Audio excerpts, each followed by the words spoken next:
People ought not be so frightened of ghosts. They are merely talking shadows, chattering away endlessly about their past affairs.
Do you think the others are making good progress?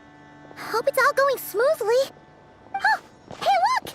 They made it back as well! Flint's! Llama! How did it all go? All is well, thank you. Nefer and Yehoda had to stay at the curatorium to wrap things up, so they won't be joining us for now. I ran into Miss Anefa and Miss Aino on the way back. Their work is still in progress, so I suspect they won't be back for a while either. You seem rather cheerful today, Mr. Flint's. I certainly am. I achieved what I set out to do and came away with more than I bargained for. Fighting alone can get quite tedious, but I had the good fortune to run into a pair of brave young warriors. We meet again. How have you been? Albedo! What are you doing here? That would be a natural assumption to make. It's also the correct one. These two courageously lent me a hand while I was fighting the wild hunt. When they told me they were Servarka's colleagues, it all made sense. And given how people of outstanding talent tend to cross paths, it's no wonder you're already acquainted. So, who's your travel buddy, Albedo? Why don't you come and introduce yourself?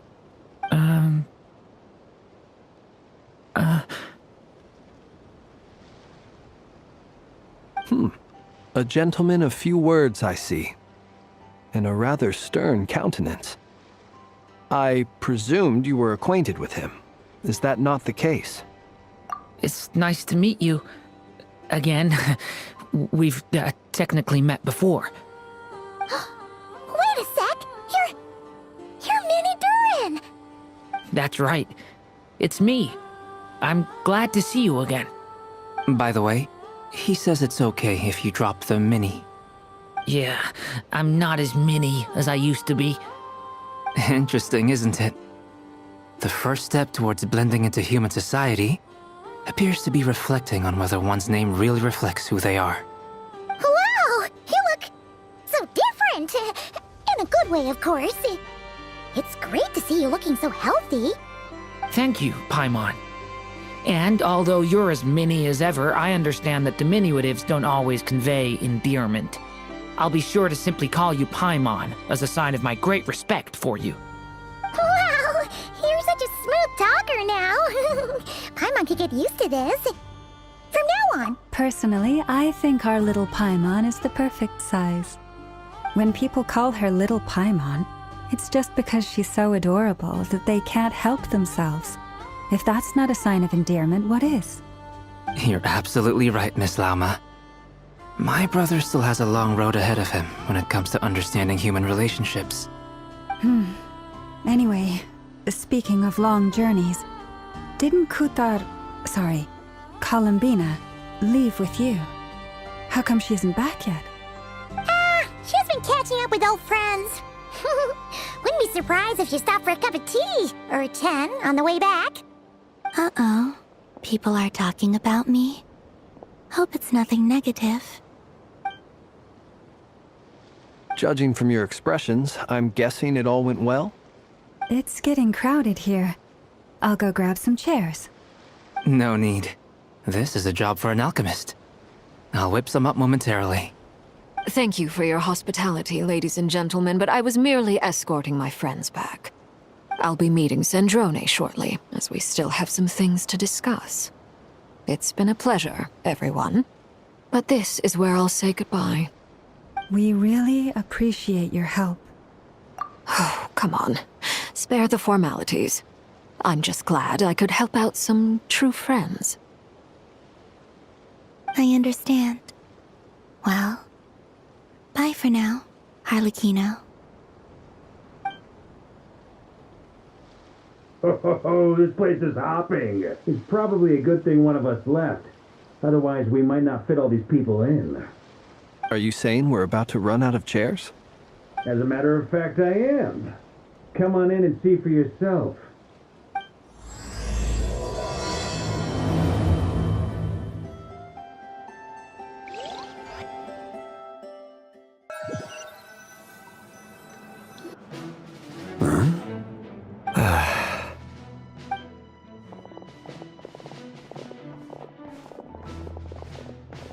I overheard your little chit-chat outside, by the way.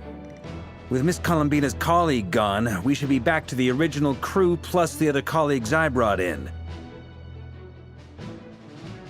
Though, it looks like we have another new face. Someone else managed to rope in a colleague too? Frankly, you and Paimon are the only people I know here. This here is Deansliff, colleague of Tivat's greatest guide, Paimon, and greatest adventurer, the Traveler. Well, not exactly colleagues, more sort of friends.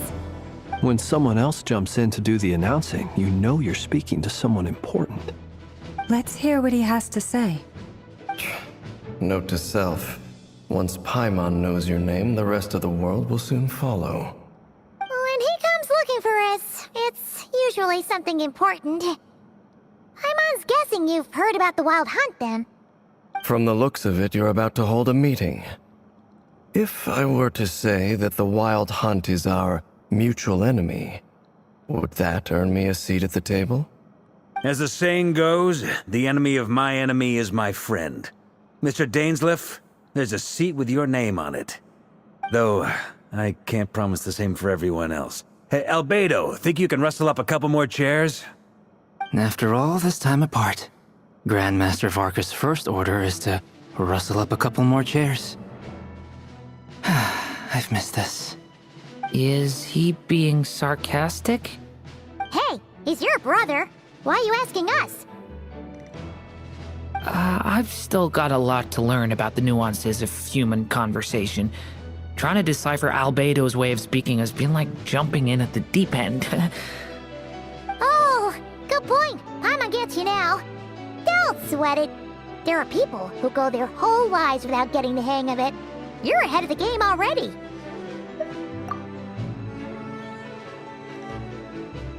I wonder what's taking Nefer so long. Perhaps you should go and check in with her. If anyone can hurry her along, it's you. I just got back from the curatorium.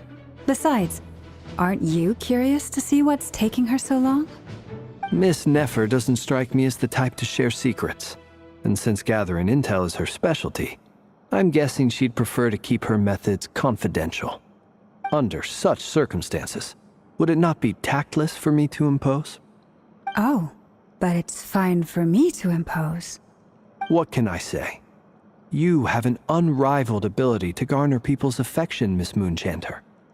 Besides, you have far more in common with her than I do. All right, then. Impressive. She barely fought back at all. I admire your powers of persuasion, my friend. As I'm sure Miss Lauma will realize soon enough, the trick in life is to always pitch in with other people's responsibilities so that you can be selective with your own. Another trick is to simply hide in the background. Spoken like a true sage. Anyway, looks like we've got some time to kill before the meeting. Let's take a little breather, folks. And feel free to chat amongst yourselves. We'll get down to business once the other two arrive.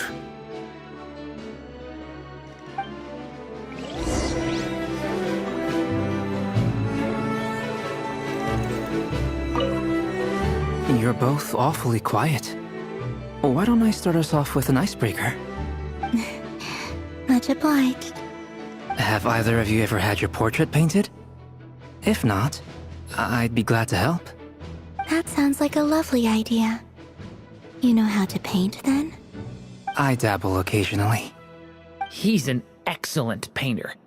Tables, chairs, people, dragons, you name it. He'll paint it for you. I'm flattered. If I ever get the chance, I'd like to give it a try myself. I'll bear that in mind. Anyway, how about you, Durin? What sort of portrait would you prefer? Oh, I'd be fine with anything. Whatever style feels best to you. Very well. Then I'll play it by ear. You can replicate any style I want? I can try. If you show me a sample, I'll do my best to match it. Thank you. In that case, I'll dig up some reference material for you.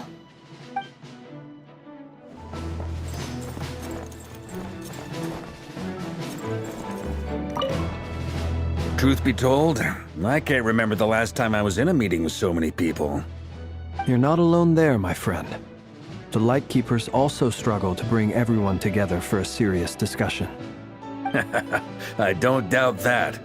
I've only ever met two Ratniki, one being you, and the other being that young guy, Itlua. Itlua is a good apple. I'll give him that.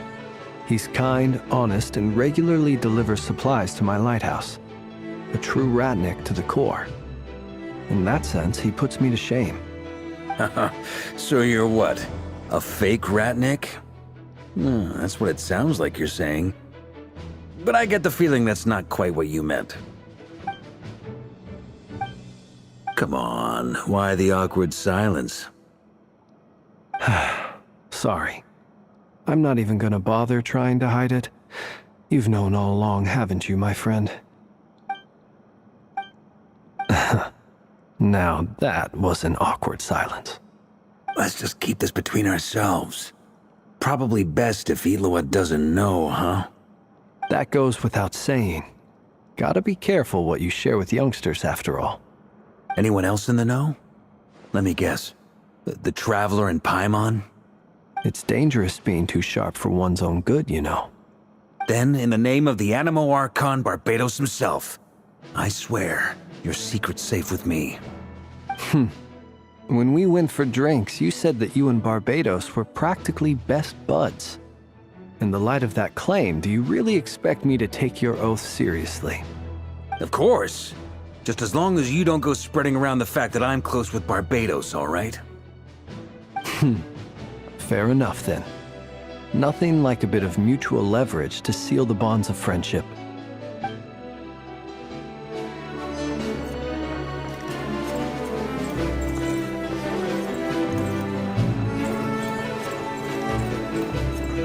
Is there something you'd like to say to me? Yeah! For starters, why'd you just show up here without even giving us a heads up? If you think back to our previous interactions, you may recall that that's hardly out of character for me. You do have a point there.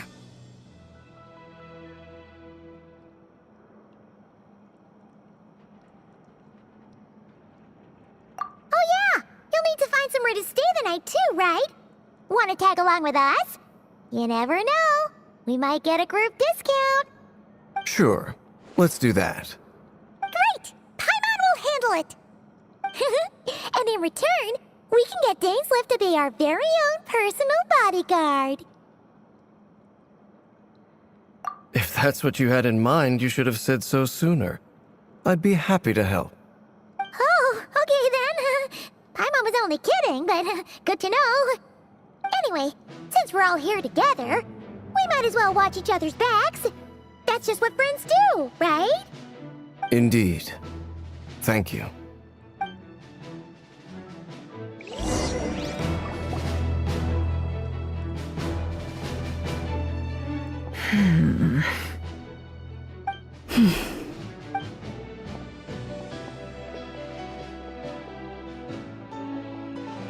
Ah, Miss Nefer. You made it after all. But what about Yehoda?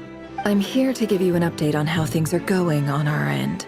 Once this is over, I'll be heading straight back to continue my work. I left Yehoda back at the curatorium to watch over things while I'm gone. Huh. So much for just this once.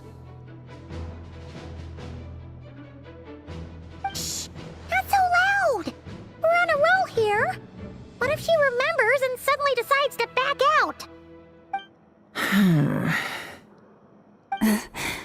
Did you say something, Mr. Varka? Huh? I didn't say anything. Right, Flint's? Must have been a frog. They get so noisy around here at nighttime. It's like they're putting on a concert in the background. Anyway, before we begin, there's a few introductions to make.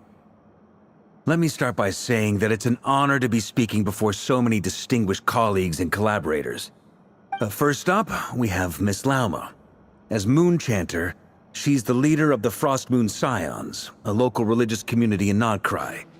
Then there's Miss Nefer, boss of the Curatorium of Secrets, an intel gatherer extraordinaire.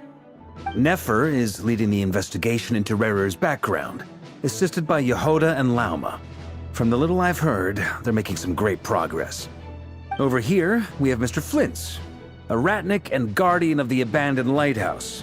In our last operation, he courageously distracted the Wild Hunt to buy time for the rest of us. For those of you who've never met, this is Mr. Albedo, a renowned alchemist and captain of the Knights of Favonius investigation team. By his side is a new face for us all, myself included, Mr. Durin, who has come to lend his aid. Next up, we have the Moon Maiden and former Fatui Harbinger, Miss Columbina. Then we have the Traveler, who's earned more titles than I could possibly hope to list out, so I'll spare you the rundown. And Paimon, the ultimate travel companion and quite possibly the best guide in all of Tevat. Wow! That's a lot of people! Great turnout! Miss Nefer, it looks like you might have another job coming your way, so, congratulations on the booming business, I guess. You think I haven't got enough on my hands as it is?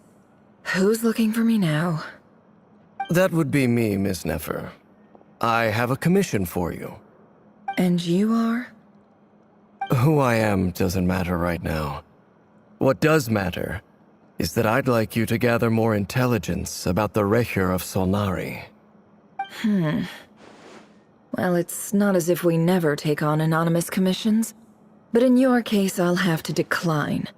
I'm gonna take a wild guess and say your job's probably more hassle than it's worth. Something about you seems like bad news. It's my eyes, isn't it? Conrian, I assume. And what's with the mask? Are you trying to hide your identity? In any case, the fact that you're even still alive raises an awful lot of questions for me. My name is Dainsleif. And yes, I am from Conria. As I'm sure you're aware, the Recher of Solnari's real name is Rerir. He was once an acquaintance of mine. Really? Then you must have been quite an influential figure yourself. You flatter me, but none of that matters anymore. My point was simply to clarify why I have asked Miss Nefer to investigate Rerir's background. So you're both from Conria, and it sounds like you used to be friends? What am I missing here? Surely you already know how he became one of the Five Sinners. I'll tell you everything I know. The history of Conria, the names and identities of the Five Sinners. I remember it all like it was yesterday. I have never spoken openly of this before. But the truth was exactly as people say. The Five Sinners were each driven by their own desires, and it was by playing upon these that the Abyss tempted them to their fall, tearing Conria apart in the process. The visionary, Vedifenir, who wished to foretell the future. The wise, Haroptatir, who sought limitless knowledge. Gold, Rhindaughter, who desired to create life. the foul Sertologi, who pursued supreme strength.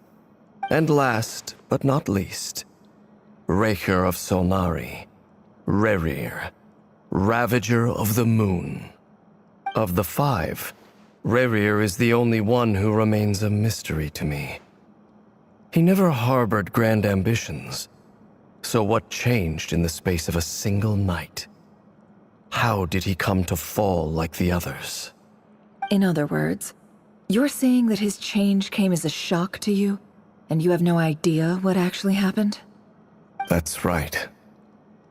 You mentioned how the Abyss tempted them, which led to their fall. But what did that look like in practice? And what other context can you give me about the events of that time? The more detail you can give me, the better.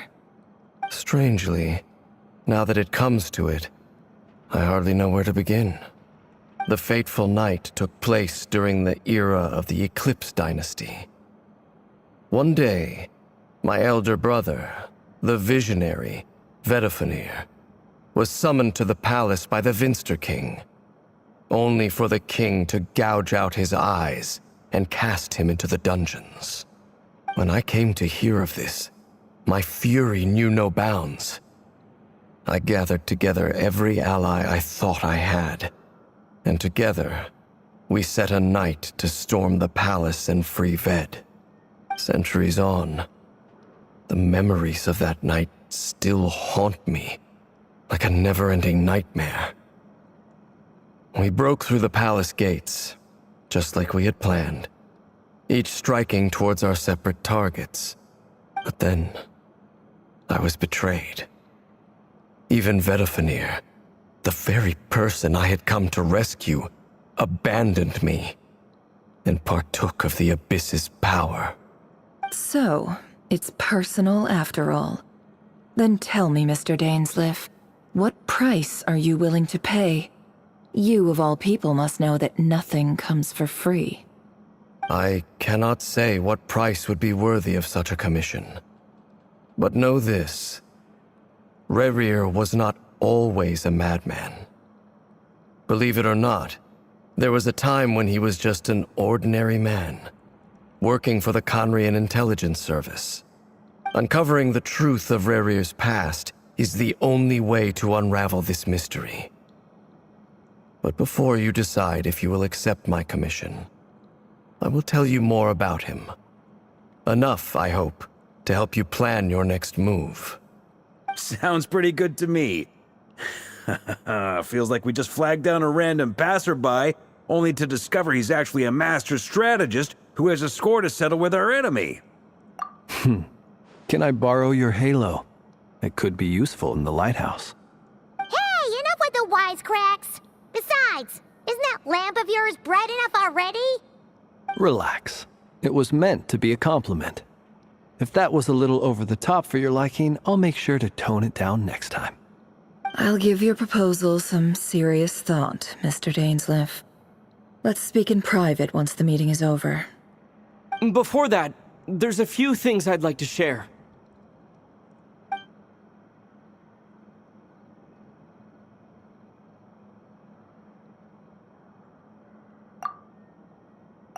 Now that we've united the hearts of the three moons, your power should be greatly enhanced.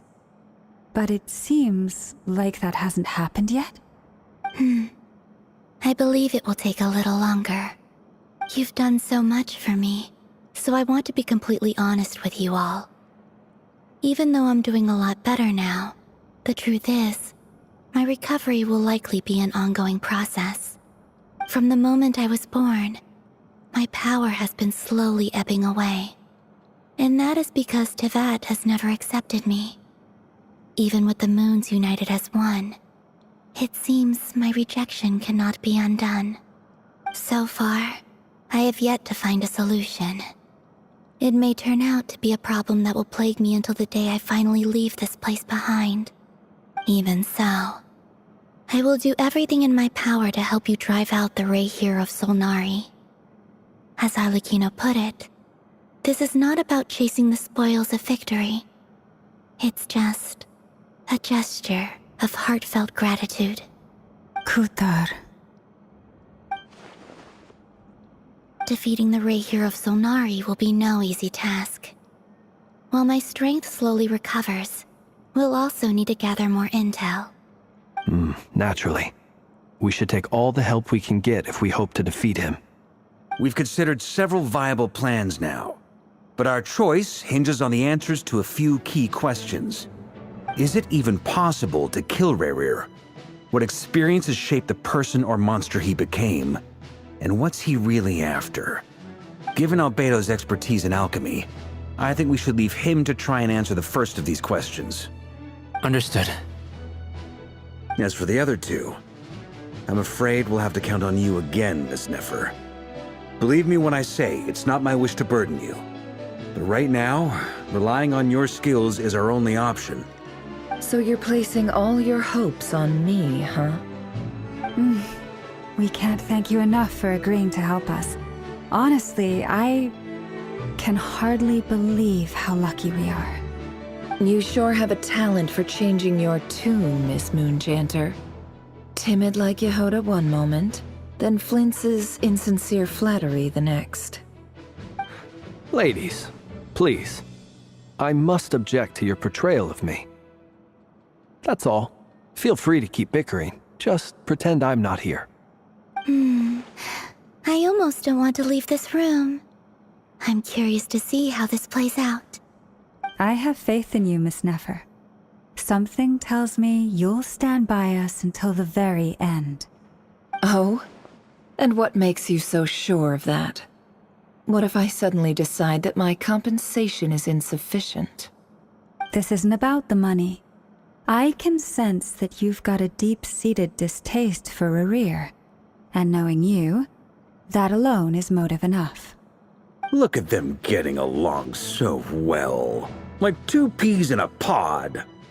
And I'm the one they accuse of insincere flattery. There is no justice. Miss Lauma, you have to understand something. Unlike you, I don't actually enjoy having everyone's hopes on my shoulders. Is that right? Well, maybe the fact that I'm willing to put my hopes in other people says more about me than you. But the fact is, I also trust you. And that's because I know that you're someone we can count on. Anyway, we've got our plan, so let's get moving. Mr. Dainsleif, let's talk. And Traveler, once we're finished, if you've nothing else planned, I'd like you to come with me. This whole experience is teaching me a lot. For instance, I now know that when other issues come up in the future, I'll have far more luck getting Lauma to convince Miss Nefer than trying to do it myself. Hate to say it, friend, but that's one of the funniest things I've heard in a while. Why? You think I've got it wrong? Quite the opposite. But what makes it so hilarious is how long it's taken you to realize.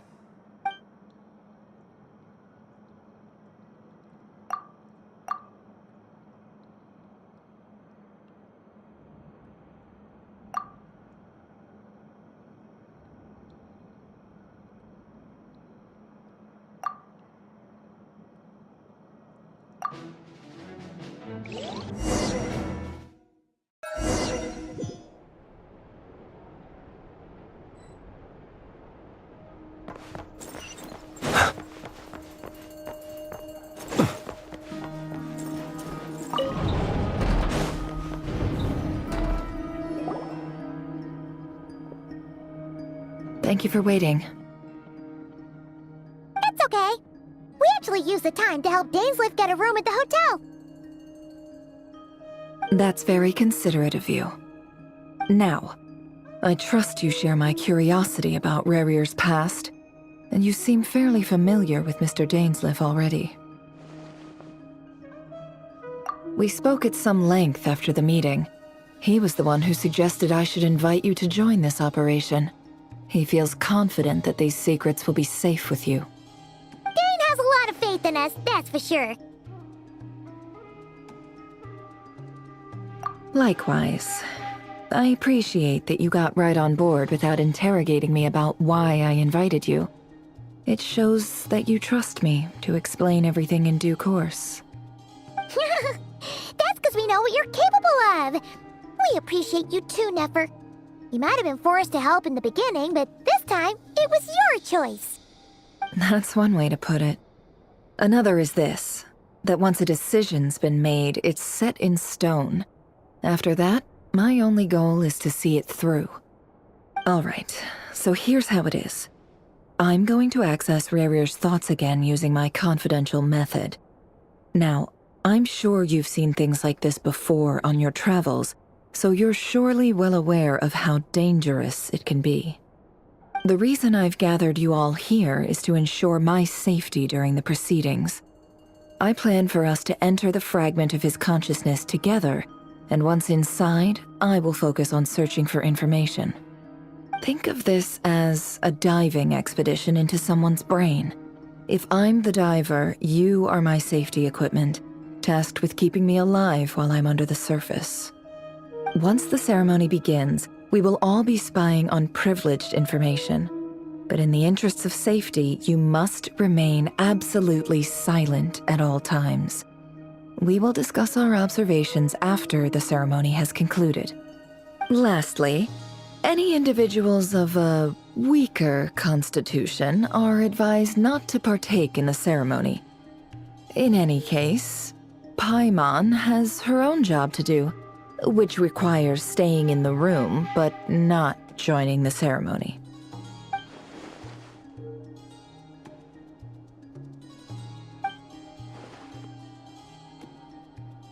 Well, good luck, everyone.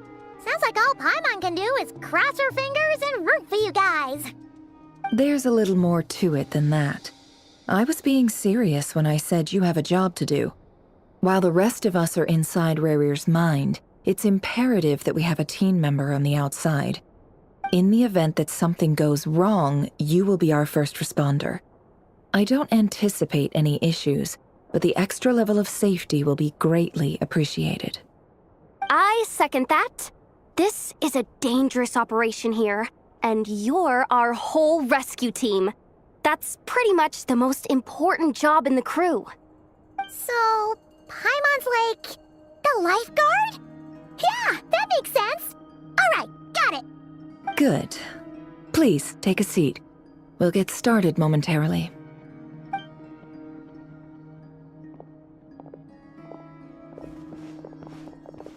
So, did Mr. Dainsleif tell you anything else? He told me that he believes Rarier kept some big secrets in his life. He's not sure that they were the cause of his eventual downfall, but he's asked me to uncover what those secrets were all the same. But surely you're not planning to go through with this, no matter the cost. If you think that, you'd be overestimating me. I'm a businesswoman, not a mercenary. But I do have my own professional reasons for taking this job. You think I'd turn down the opportunity to get a first-hand glimpse into Conrian history? No chance. Well, as long as you don't let morbid curiosity get in the way of safety concerns, we're good. We'll do whatever we can to help you. You're such a killjoy.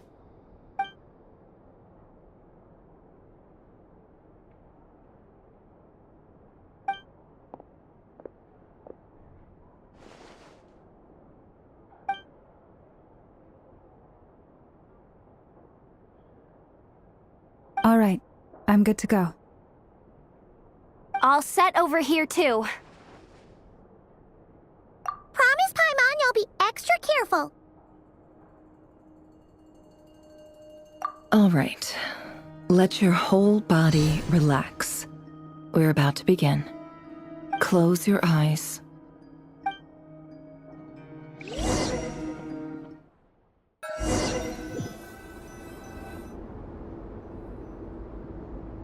Phew. Could this be his office? Pretty standard setup. Bookshelves, paperwork, files. According to Dainsleif, Rarier used to be an intelligence operative. Chances are there's plenty of top-secret intel stashed away in this room. Is this where you keep your secrets, Rarier? Can't say I'm not looking forward to this.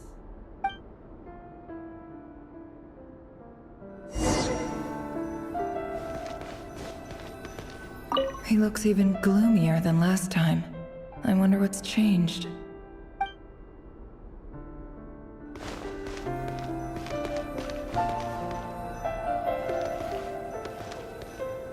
He looks even gloomier than last.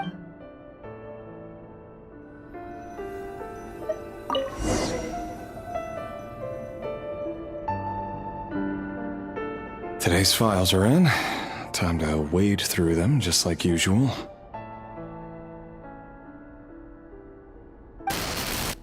Male, 51. Occupation, cook. Confirmed Crimson Moon descendant. Has maintained frequent contact with other descendants over the past year.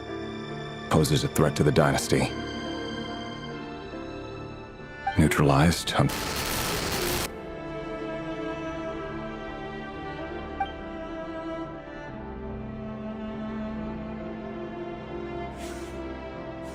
This one should be archived under purged targets.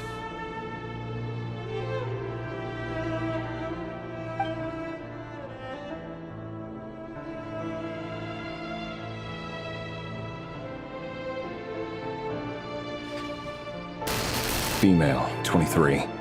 Occupation, office clerk. Confirmed Crimson Moon descendant. Has maintained frequent contact with other descendants over the past year. Poses a threat to the dynasty. Neutralized on...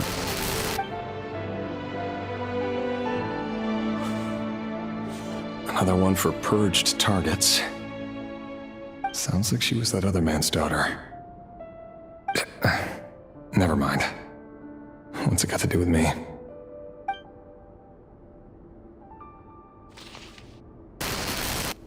Male, 40. Occupation, teacher. Confirmed Crimson Moon descendant. Has been observed making contact with other descendants during the past year. Poses a threat to the dynasty. Neutralized on... Just another nobody for the archive. Come to think of it, I remember surveilling this man. A case like his never would have been considered a priority in the past. Huh. He barely even interacted with other Crimson Moon descendants.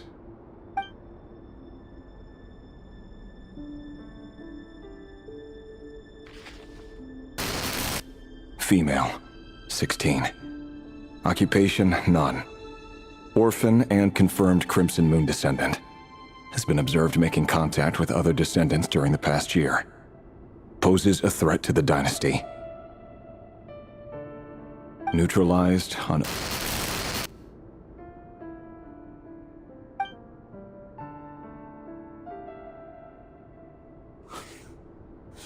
Filed. I have no recollection of this girl. None whatsoever. She doesn't seem to be anyone important, but then again, how many of them really are?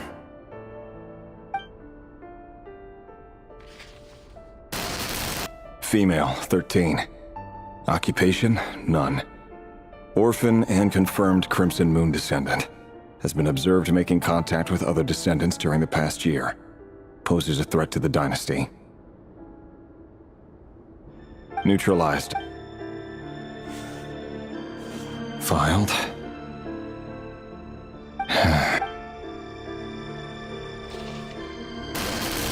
Male, 11. Occupation, none. Orphan and confirmed Crimson Moon descendant. Has not been observed making any contact with other descendants during the past year. Poses a threat to the dynasty. Neutralized and...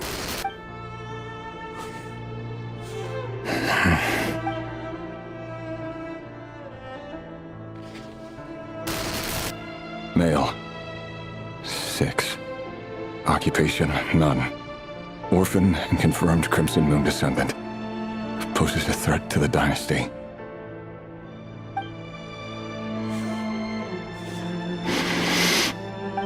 It's funny, isn't it? Your job is becoming both harder and easier at the same time, depending on how you look at it. Sooner or later, the Crimson Moon descendants will be completely wiped out. But as their numbers dwindle, they become harder and harder to track down. That's not how it is. Fortunately, however, most of the able-bodied adults have already been taken care of. The remaining weaklings will be increasingly easy to deal with. No! No. My job is to ensure the survival of the Eclipse Dynasty. And the only way to do that is by eliminating any and all potential threats. It's a perfectly lit... Every single one of my colleagues can attest to my fairness. And if my friends were aware of the facts, I know they'd back me up too. Assuming, of course, that they were aware of all the facts.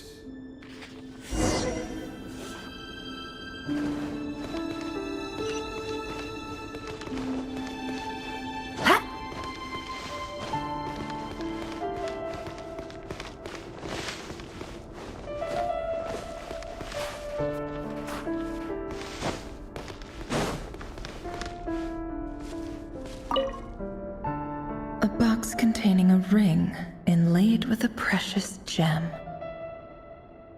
Must be for his girlfriend.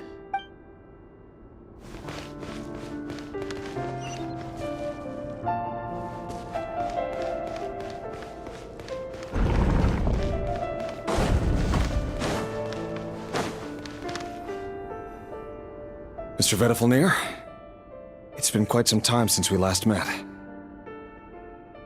Rerir, I trust you're here because you have something important to discuss. Forgive me. I wasn't tuning out, it's just, I noticed you didn't even phrase that as a question. As if you knew I was coming. Tell me, does someone in your position ever feel the need to ask questions at all? It is indeed within my power to foresee certain things. Things like your arrival. I was just thinking. It won't be long before I'll be inviting both you and Dane to my wedding. That isn't a lie, but nor is it a fact as such. It's a wish, isn't it? No fooling a prophet, is there? Ever since that day we met for drinks, I knew it was only a matter of time before you came looking for me. Does it feel good? Knowing how the future will unfold. I'm afraid the notions of good and bad fail to capture the complexity of what such a power entails. Once you've seen what will come to pass, it can be all too easy to succumb to fear and melancholy. Unless, of course, you learn to abandon these feelings. You fear my silence, and long to hear the words I left unspoken that day. That's right. You must have noticed my reluctance to broach the subject, and the reason is simple. Because the truth could never have lived up to your hopes. For both our sakes, such words are better left unsaid. The burden of prophecy was never meant for your shoulders. So who exactly do you deem worthy to hear your prophecies? None but our exalted king? Or rather, our king as he once was. You're closer to his majesty than I am. You must know better than anyone how much he's changed. You say that as though it is to my benefit. Yet precisely because of that, I dare not speak rashly. A king can turn out to be the most virtuous of rulers, or a tyrant more terrible than the most vicious of dragons. You are so wise and far-sighted, yet still you would have me live in fear of the unknown? You make a fair point. Especially given my silence alone was all it took to send you spiraling downwards. Very well then. Let me offer you some advice. And I say this not as a prophet or a visionary, but simply as the brother of your friend. For many reasons, there is very little chance of your marriage ending in happiness. If happiness is what you seek, you should find another fiancé.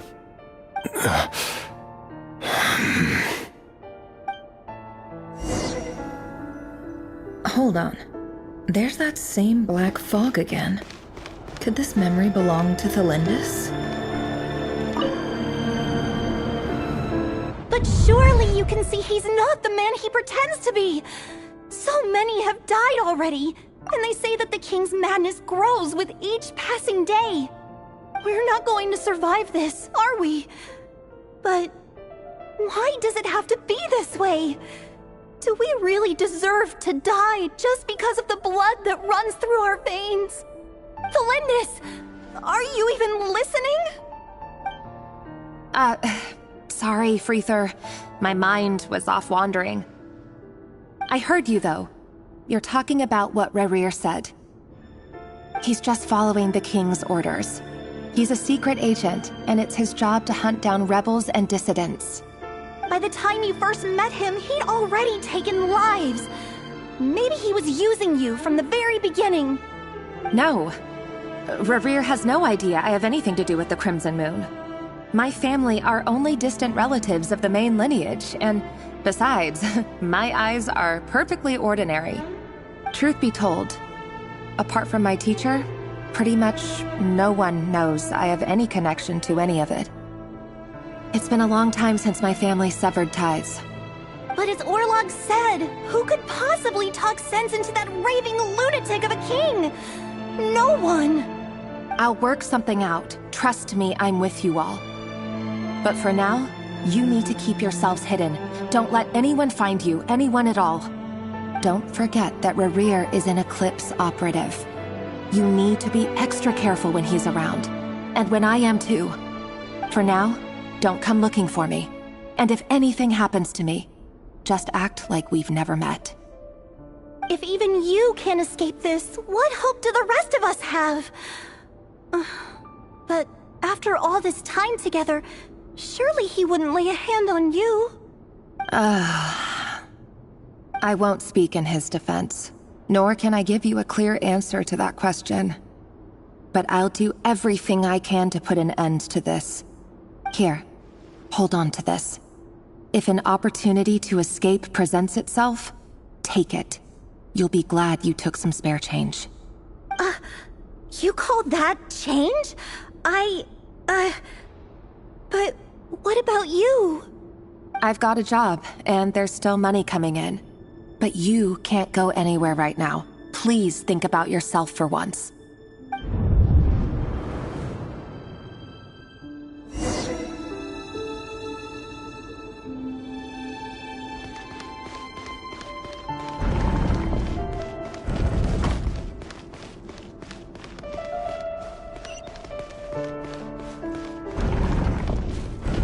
Another day, another round of assassination training.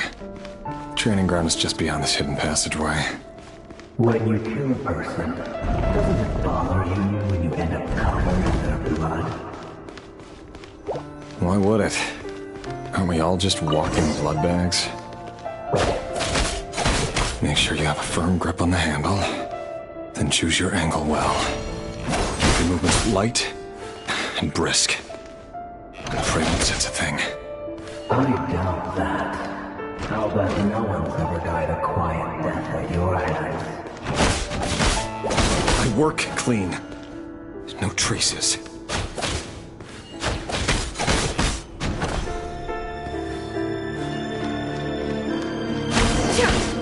Doesn't make it open and above board, though. The thing that happens to me right now. That won't happen.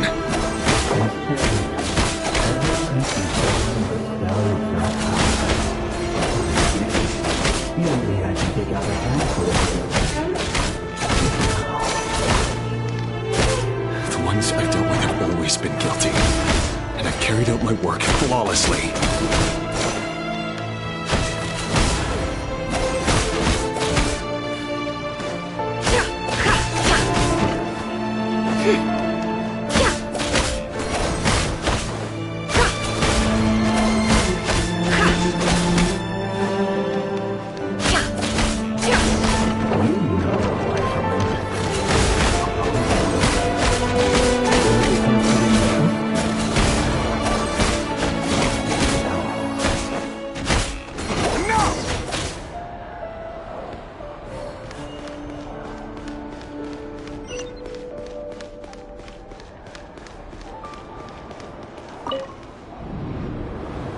Delindis, do you still remember Orlog?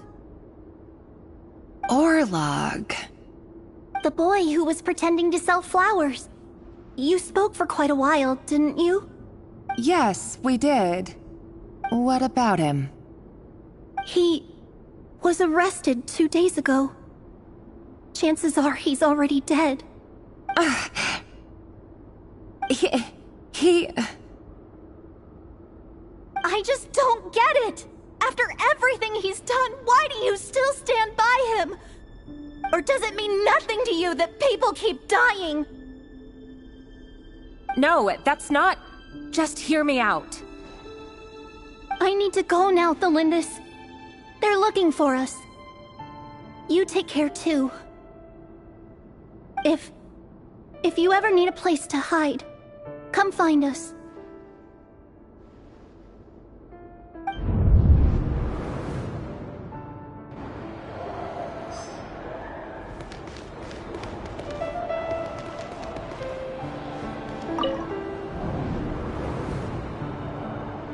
Author Thelindis. Over the course of this week, the research object was subjected to interference for a total of 47 hours for experimental purposes. The results are as follows. All subjects of observation that were sent inside have now... The situation within is proving more problematic than anticipated. No progress whatsoever. What now? Won't you give me even a glimmer of hope? Things are getting worse by the day. I have to find a way or we'll all be in danger.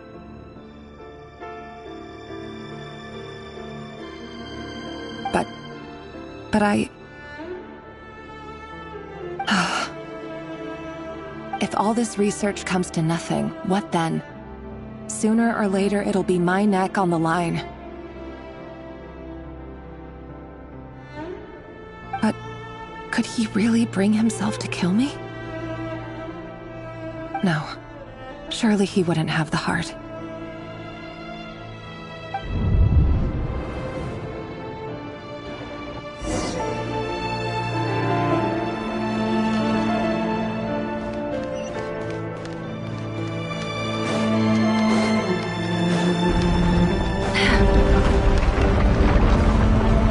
Why won't you just let us go?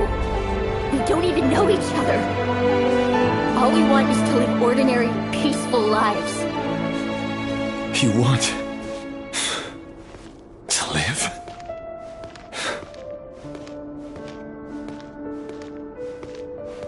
Yes.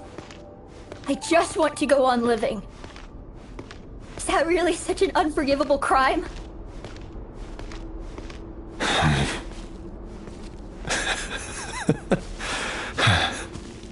You want to go on living. I want to keep living too. To keep living forever. That's why I have no choice but to continue on the path I'm on. If only some savior would suddenly swoop down and change the way the world is. Too bad that's not going to happen. Imagine that.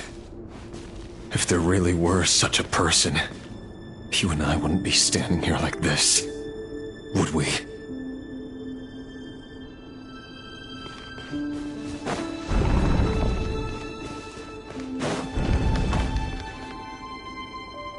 Today's files are in. Time to wade through them just like usual. No, I don't get tired of it. It's my job. And not only am I lucky to have it, I'm good at it too.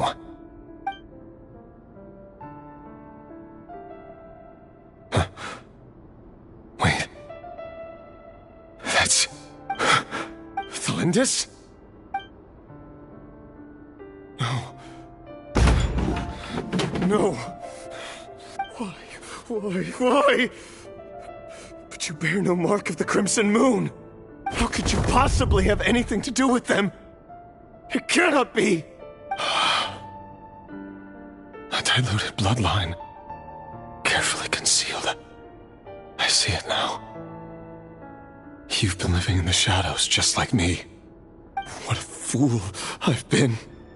Numbing myself with talk of justice. Even imagining my friends would back me up. But in the end, Irminsul. Finster King! How far are you going to take this?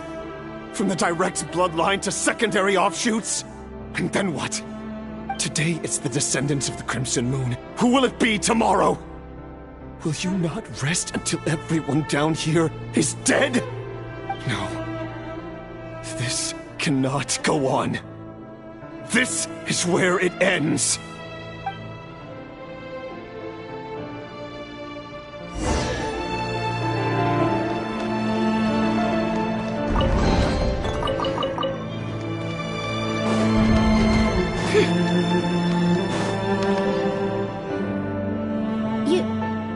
You're really letting me go? I am. As long as you can guarantee that no one will find you. Don't worry, I'll be extra careful. No one will know I was here. But...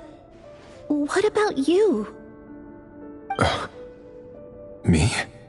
If you let me go, you won't be able to complete your mission, will you? Good point. In that case, maybe you should stay. No, please! I just want to see the outside world again. To... Go on living? Yes. I know you're a man of your word. So please, just let me go. If I let you leave, what will become of me? Just kidding. Go, now. But remember, don't let anyone know you were caught. We'll be seeing each other again very soon if you do.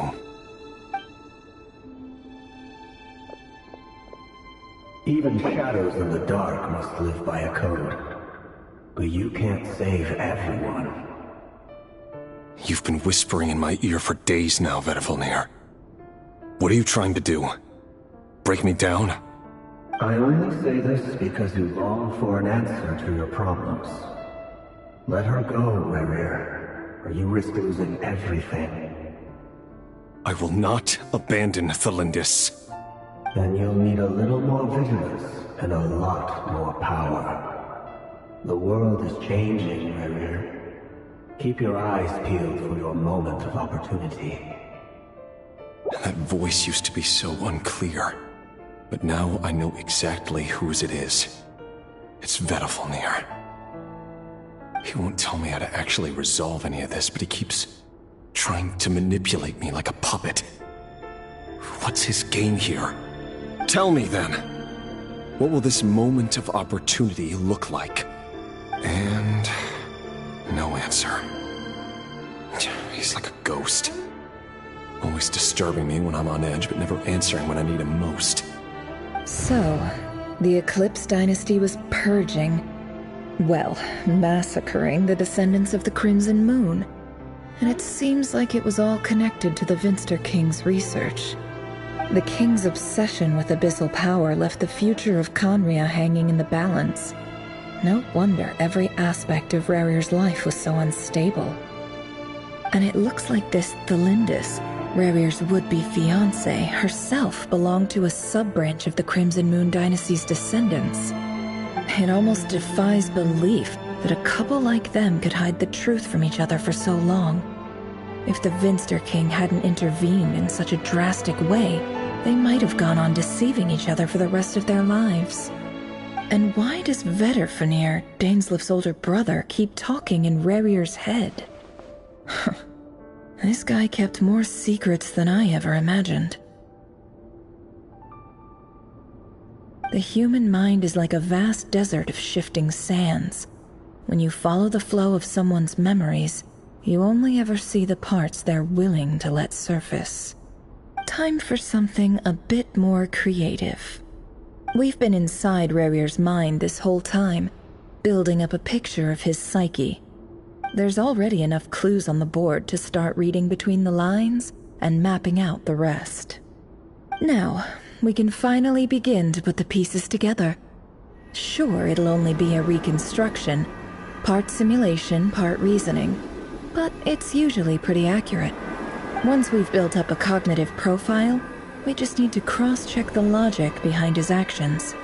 And then we'll be able to take a sneak peek at whatever it is that Rerir has really been hiding.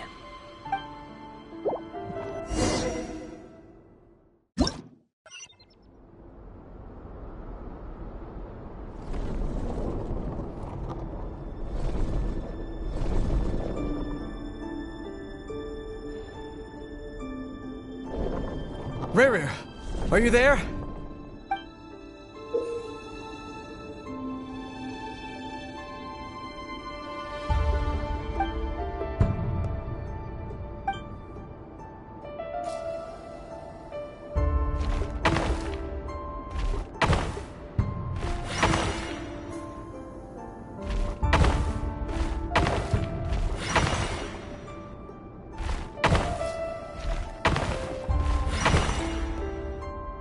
Hey, Rerir! Come out, it's urgent! Dane? What's wrong? Quick, come with me. I'll explain everything once we've met up with the others. Okay. I'll come. But the Lindis is still over at the Universitas. I'll need to leave her a note. All right then, but make it quick. I've never seen Dane so worked up before. Whatever this is, it must be big trouble.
This is a nice change, meeting you all at this hour. When men and women of ambition can speak face to face in broad daylight, I say that's a big step forward for our dear Conria. Don't be ridiculous. We do not fear the day. Why would we seek refuge in the night? You might ask your blade that same question. I'm told it prefers the cover of darkness. The word on the street is that Sir Delogi only strikes when he has an unfair advantage. But that is patently false. I see you're missing an arm and a leg. Surely only a fair fight could explain that. If this is your way of offering me replacement limbs, believe me, I'll take them. Oh, we can certainly discuss that. With bioalchemy, anything is possible. Assuming I have your full support in my research. Lunatic. Roptatir, what brings you here? Why, Dainsleif, of course. He invited me. Please, cast aside your apprehensions, Miss Rhindaughter. Whatever the rumors may say, I am but a humble servant of the king, and I can assure you he affords me no greater convenience than he does you. Well, the Universitas Magistrorum won't stop fawning over you, so at least some of the rumors must be true. You're clearly doing well for yourself, so drop the humble servant act. It endears you to no one. You're president of the Universitas Magistrorum, the chief royal mage known as the Wise by royal appointment, and by far the most favored among the 4 pillars of Conria. Vice President Veit doesn't even try to hide his envy when he sees you. My success is the product of hard work and good luck. It's as simple as that. Were the king not such an extremist, I hardly think I would have received a senior post at my age. Of course, no job is without its gripes. Serving a king like ours can be a challenging task, as I'm sure you can imagine. And as for Efterveit, In missing out on the presidency, he's dodged a mountain of stress. Like everything else in life, it comes with pros and cons. You're all here. I apologize for the short notice, but it was an emergency.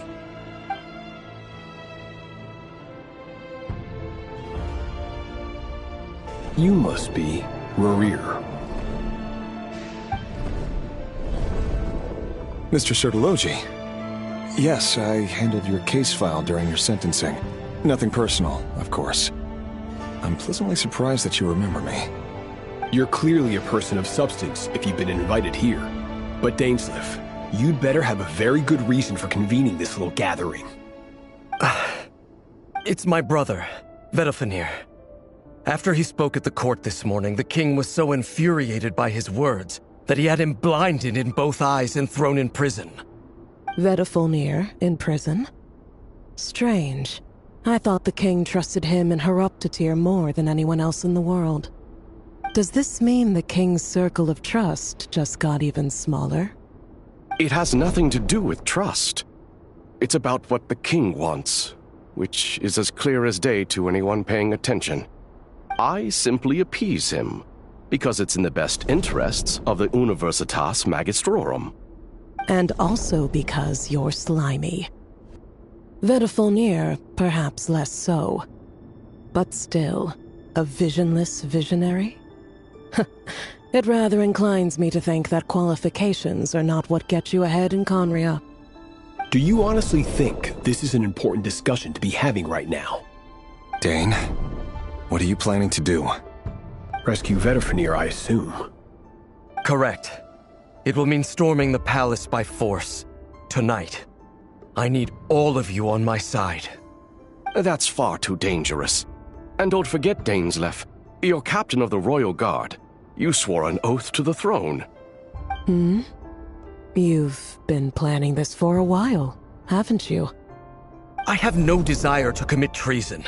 But whatever critique the king may have of Vedalfenir, disfiguring your most loyal subject for putting the best interests of his court and nation first, this is not the conduct of a wise ruler.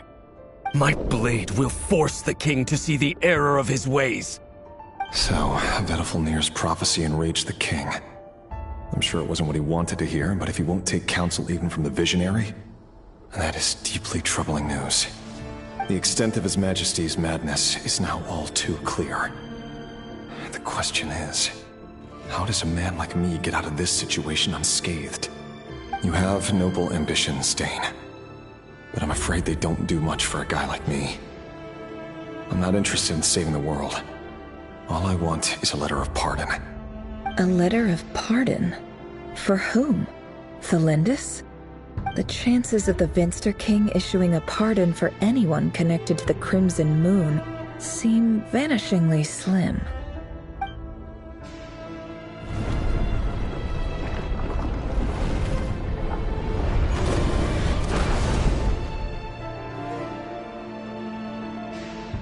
This black fog over the board must have some connection to Thelindis.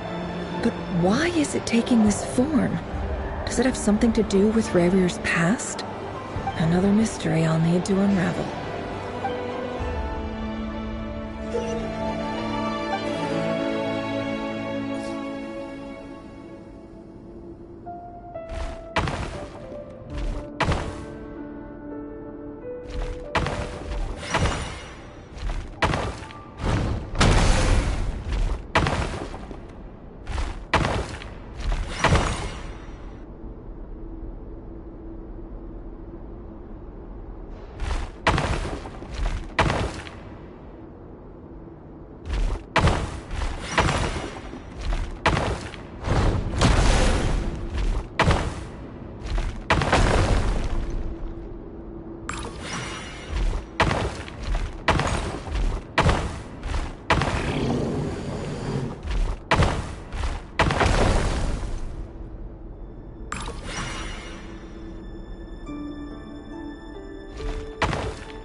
Author Thelindis.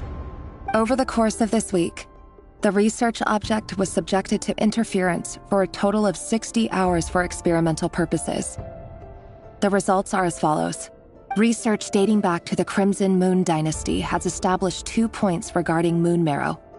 Firstly, its origins have something to do with a god's power. Secondly, it serves as a portal to an as-yet indeterminate location. Moon marrow can thus be defined as a spatial gateway. However, there are a number of hurdles to overcome before we can answer the question of where it leads to. To start with, opening the gateway requires a specific power source, which the relevant literature indicates. An enormous amount of power is then required to keep the gate open. Currently, the total power output of our instruments remains in the single digits. To make matters worse, I am now the only staff member remaining in the Moon Marrow Lab. The Universitas Magistrorum recently decided to move most of its personnel into abyssal energy research, which has stymied all Crimson Moon-related projects. This is not a wise move. I have always maintained that placing all our hopes in a single source of power is risky, especially one as poorly understood as this. As well as making ourselves overly reliant on a single resource, we are neglecting other promising technologies. I apologize if this comes across as disrespectful. But as a Moon Marrow researcher, I desperately want to see the world beyond the gateway. If we really made it there one day, what would we find? And how would we go about taming the unknown? My imagination is endlessly fueled by questions such as these.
This is for you. I heard you're gonna leave the city with your parents. Thelindis, did you hear about what happened? I've heard nothing. Rerir got back very late last Friday, and he was acting a little unusual, but he slept pretty well, so I'm guessing whatever he did was a good deed. You never saw him, and I don't know what he did. And this conversation never happened. You understand? What if he finds out that you pried into his secrets? Don't be silly. I don't know what secrets he does or doesn't have. All I know is he's just a normal guy who happens to run some errands for the king. Are you scared of him? I don't know.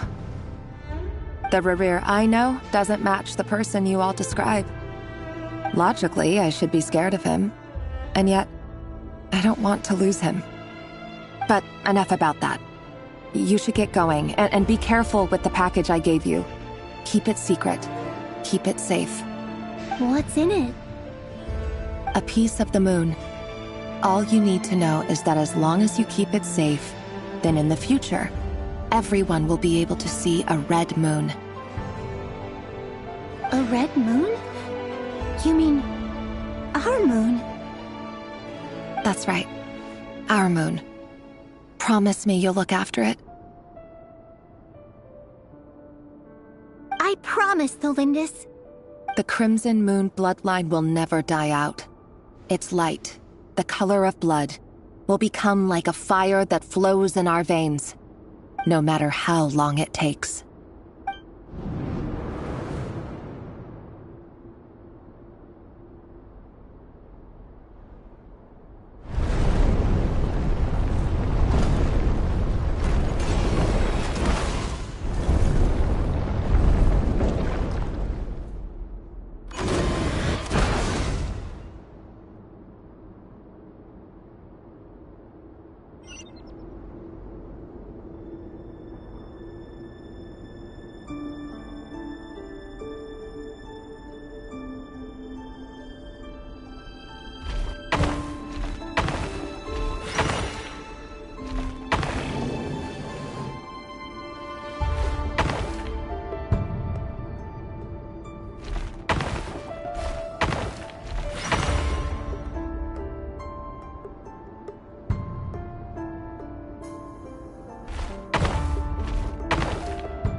Hurry, everyone, and stick to the plan. Sir Dainsleif, what are you? Is this treason? You know what happens to those who betray the throne. Please, don't do this! It is the king himself who has betrayed the throne. He has betrayed all of Conria. If you have any love left for justice in your heart, you should join me. It's showtime. Dane and his group will handle the troops in the palace. Then Hraptatir and Rhindaughter will disarm the security measures. My job is to enter the prison and rescue Vedifalnir. Stay safe. Wish me luck. Look after my brother. Draw your blade. It is time for justice to prevail.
smell is abominable. Clearly, the king doesn't allow his prisoners a single shred of dignity. This is dire. Found you. Hello, Mr. Vedafilnir. Ah, it's you. Surprised? Oh, wait. I guess surprise isn't an emotion that prophets feel very often. I certainly felt some surprise in the moment when I was blinded. Surprise at the king's sheer ignorance. Surprise at just how unfairly this world responds to words of earnest remonstration. I'm curious. What did you prophesize this time? It wasn't a prophecy. It was a word of warning. Someone had to say it.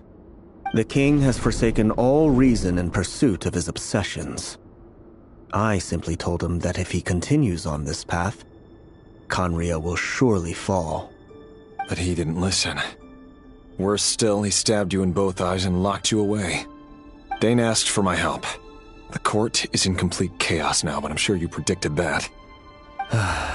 Everything is transpiring as I foresaw, yet I am powerless to change it.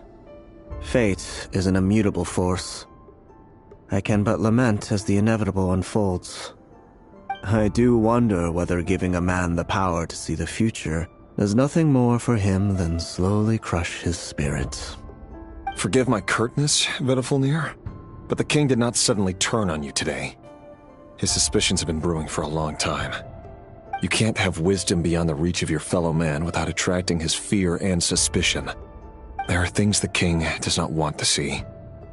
So, he doesn't want you having visions of them either. He blinded you because he thought this would make the visions stop. He wasn't entirely wrong. I did indeed lose my power to see the future. Right up until... Until what? Just now. I believe I saw something new. Well, tonight could go a lot of different ways. 5 of us banded together to storm the palace, also we could rescue you. This will go down as the most tumultuous day in Conrian history. I sense hatred in you, but also hope. A desperate hope that with the tyrant deposed, that will be the end of the story. But this is not the end. It is the beginning of a new chapter, in a whole new story. There are many men of honor and courage in this world, Rerir. But you are not one of them. You're not here for justice, are you? You're here for yourself. Is that a dagger? Interesting. Why not the polearm? It was always your weapon of choice. With your abilities, I don't doubt that you were able to recover some of your sight. But I also doubt that you want to make an enemy of me right now. Of course not. We're on the same side, aren't we? We could be. But I need you to be honest with me, Vedafilnir. At this point, you're my only hope for the future. You mean your future? With your beloved, Felindis? Yes. And I know there are bigger things at stake here. A dynasty, a nation, maybe the entire world. But forgive me, I care first and foremost about myself. I can't abandon the one I love to save myself. I just can't do it. But you see a broader picture of the future than I. You see the solutions to the biggest problems of our age. So tell me, what is my solution? What's the answer? In matters of fate, answers are either right or wrong. What will be and what will not. Maybe you are willing to pay a certain price in the pursuit of happiness, but unfortunately, fate does not negotiate. That is the cruelest thing about fate. It is unmoved by your sacrifices. That can't be true. I know it's your voice that I keep hearing in my head, urging me to see how the world is changing, to seek more power, so I can protect the things I love. You show me disaster, but you won't show me how to avoid it? Why? Why are you doing all this? My voice. In your head.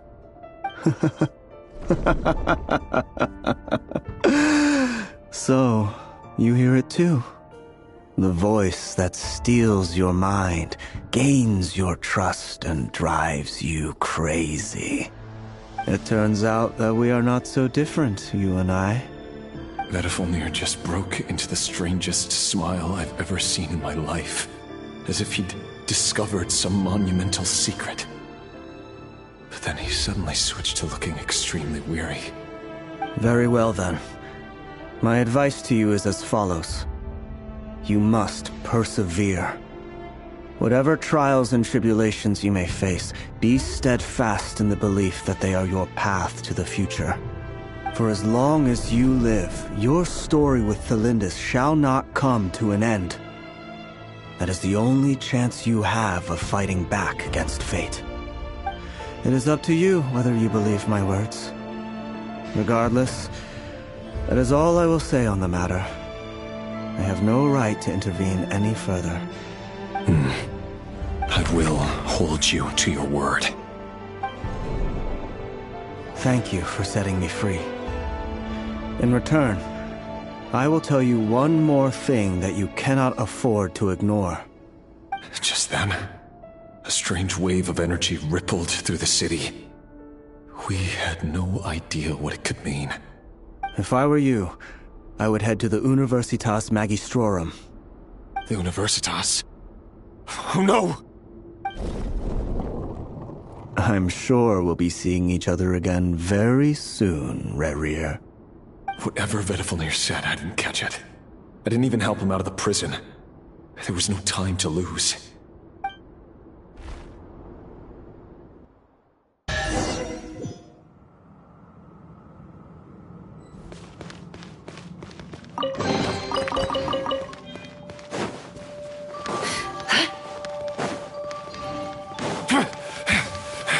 Monsters?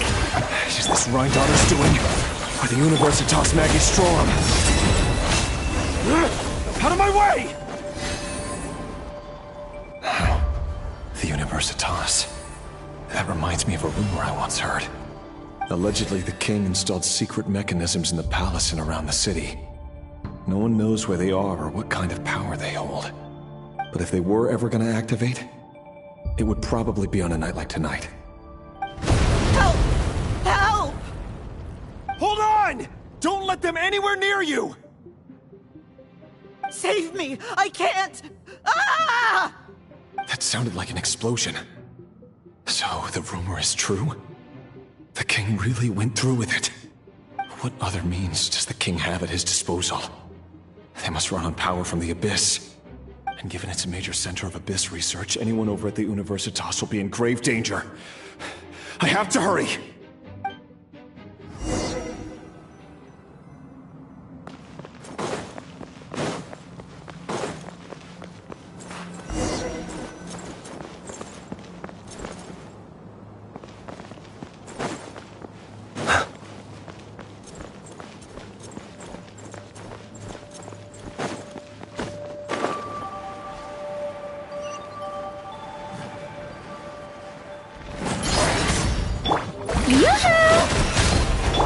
Oh, Forest, take my broken crown.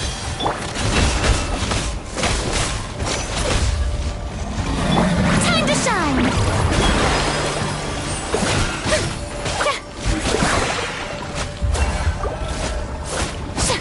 Lisa, see you at the graveyard.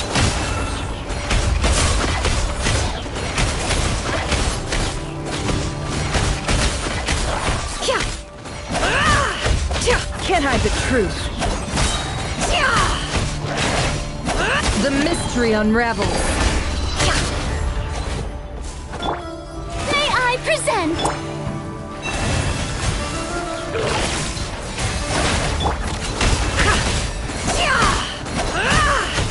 No more lies.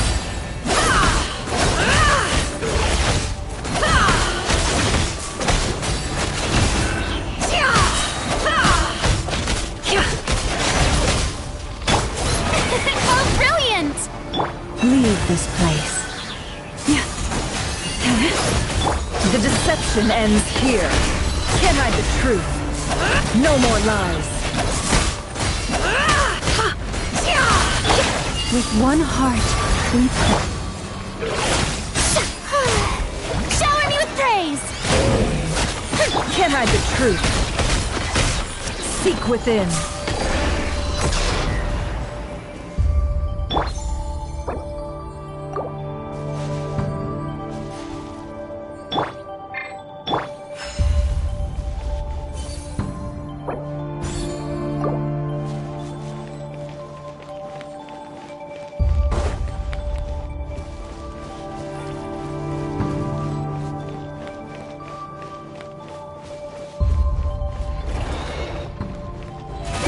Present! You poor lost lamb. No more lies. Let's see what you're made of.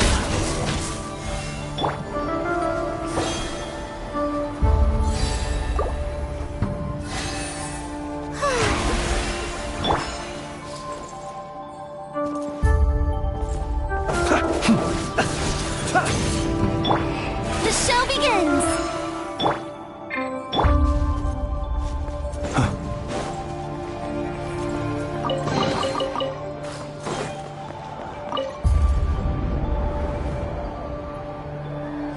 Monsters!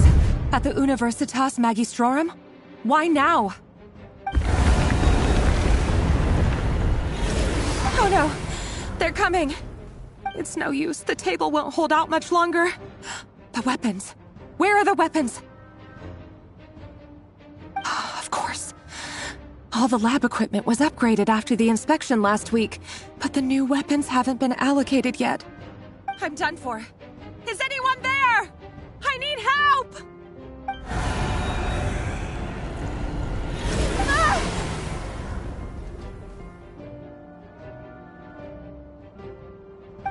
Stay back! Please stay back! Please!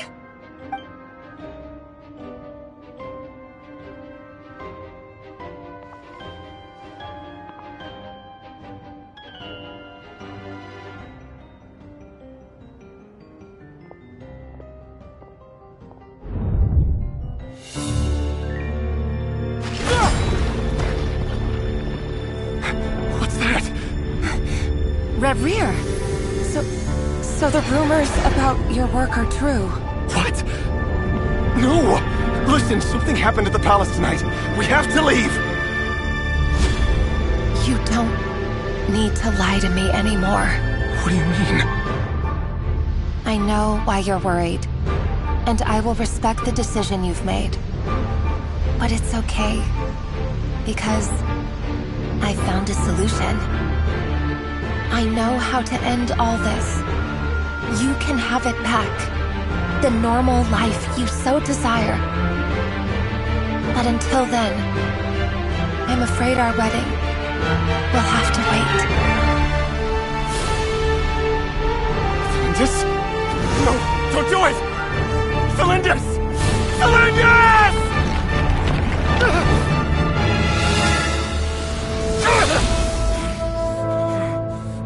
I told you, Rerir. Let her go. You will find someone better. No! No, I won't do it! I have to save her! By what means exactly? A lowly pawn. You lack the power and the strength of will. Do you know a way? Tell me! Come to the palace. Join us.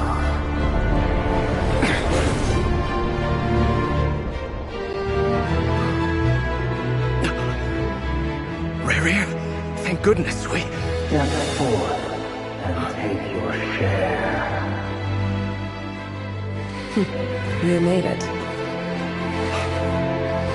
Not you too.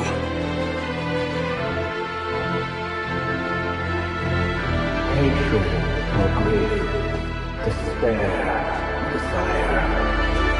We all have our own.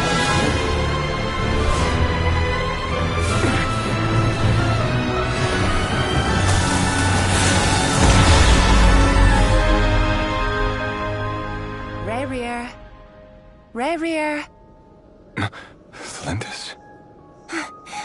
Were you daydreaming?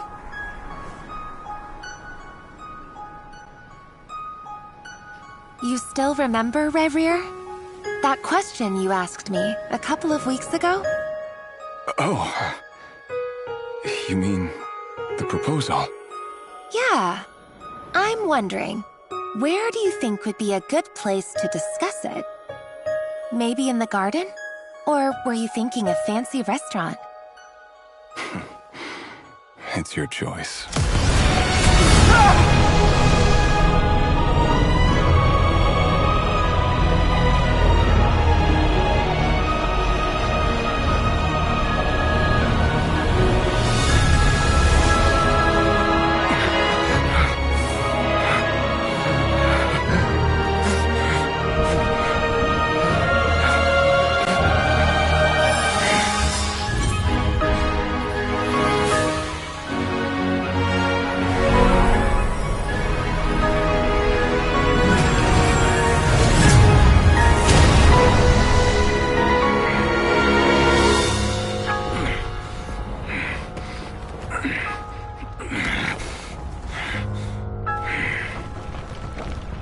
I will find you. And then, you can give me your answer.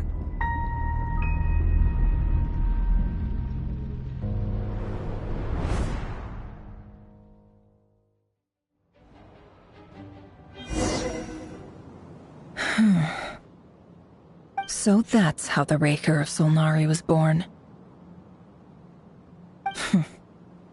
A monster created by circumstance is a monster all the same. Viewing other people's thoughts for too long can get uncomfortable.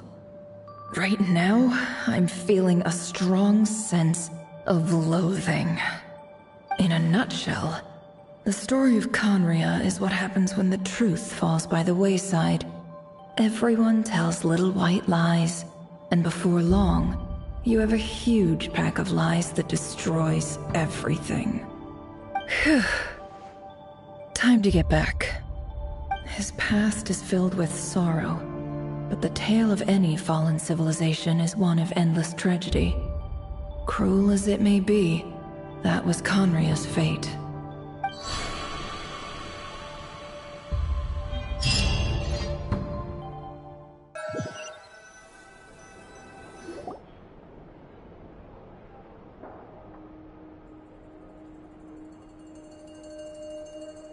Everyone, I'm back.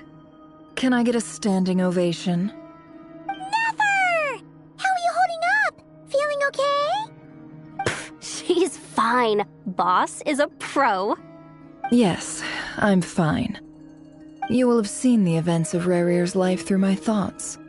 It's now clear that he is just a regular nobody, driven by personal tragedy, as he said himself.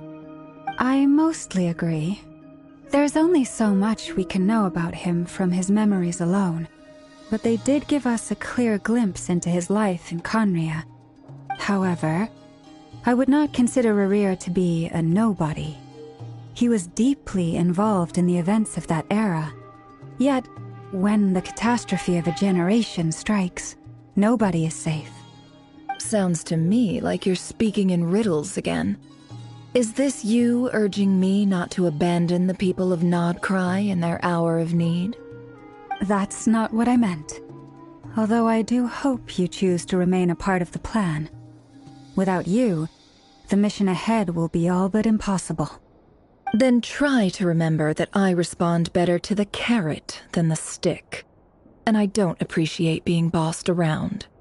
Now, as for you, Missy, you were excellent. You stuck to the rules of the ceremony and kept your mouth shut the entire time. Bravo. Cool. So, can you fill me in on the deets now? Most of what I saw went right over my head. Patience. You'll hear the whole story, don't you worry. But let's meet up with the others first. It will save me narrating it twice. Yehoda? Yes, boss. Let me get that door for ya. That's more like it. For a moment there, I was worried you'd forgotten about the first clause of your employment contract. Forgive my curiosity, but What does the first clause say? It says I gotta do the annoying stuff that boss is too lazy to do for herself. Like opening the door, pouring the tea, yada yada. Is that right? If something is in the contract, it's because she willingly agreed to it. Rest assured that the Curatorium abides by the very strictest of labor policies. You don't seriously think I'm cruel enough to treat her like my slave? In any case, I've hardly shied away from my share of the work today. Hope I don't catch Flintz and Varka lounging about in their chairs, enjoying a leisurely cup of tea.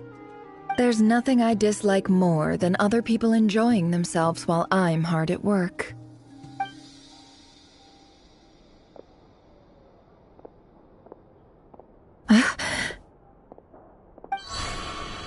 Oh no.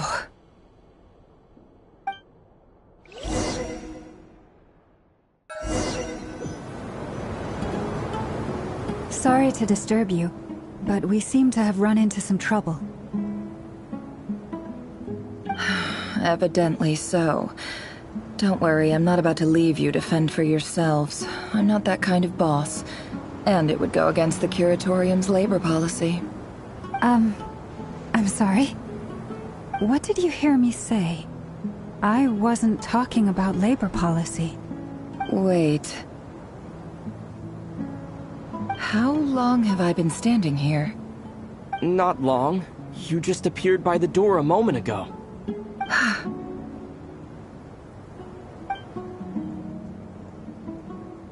Boss, what's wrong? You look like you've seen a ghost. We've been tricked. We never left at all. Somehow I hallucinated that whole scene back inside the office. Hallucinated? But how? How indeed. This place should heed my will alone. All thoughts and actions that occur in here are just a result of pawns moving across the chessboard in a carefully calculated manner. And nobody has access to this chess set but me. So you control everything in here? More or less. But yes, it's a special technique of mine. Has anything like this ever happened before? Only once. It was the first time I used the chess set. Is there any similarity between what happened then and what's happening now? I suppose my thoughts are a little turbulent, which was also the case my first time. Is there anything I can do to help? The first clause of your contract clearly states that I only need your help with things that I'm too lazy to do myself. Meaning you're not feeling lazy right now? Meaning this is not something Yehoda can help with. The chess set is a personal treasure that I alone understand. I must be the one to find our way out of here. Boss, it's fine. Really. Let me do something useful. Oh, listen to you. Whatever would I do without you, Yehoda? What? Really? Yes, really.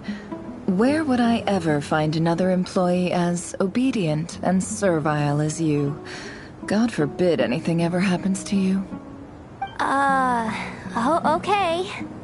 Well, anyway, I was thinking of fetching some water. There's gotta be a source around here somewhere. I suggest everyone finds someplace comfortable to take a rest. We gotta conserve our energy. Even though all this chess malarkey doesn't exist in a physical sense, mentally speaking, it's all real. And so is our tiredness and fatigue. You don't want to dismiss mental fatigue. Just because it isn't physical doesn't mean it's any less serious. But anyway, I got your backs, so don't worry about a thing. Don't I have the best employees? Jealous much? If we can find a suitable time, I'd love to borrow Yehoda for a day to help out at the Frostmoon Scions. Would you be amenable to that, Boss Nefer? Oh, Lauma. Have I ever told you just how pretty you are? Beauty runs from the tips of your antlers to the depths of your imagination. Time to rally, everyone. Follow me. As we continue our journey, the same rules will apply. That means stay focused and no talking no matter what we encounter. And don't disturb the chess pieces. You have my word that I will get us all out of here.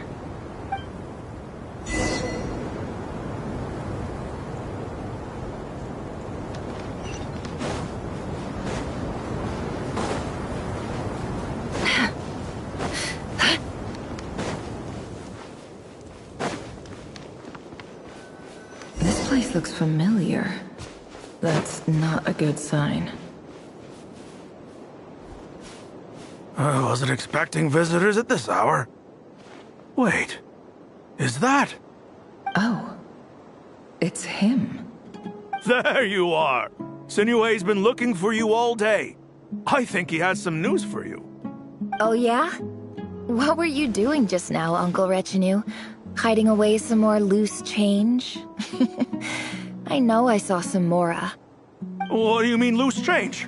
Oh, come on, I'm too old for this. Just pretend you saw nothing.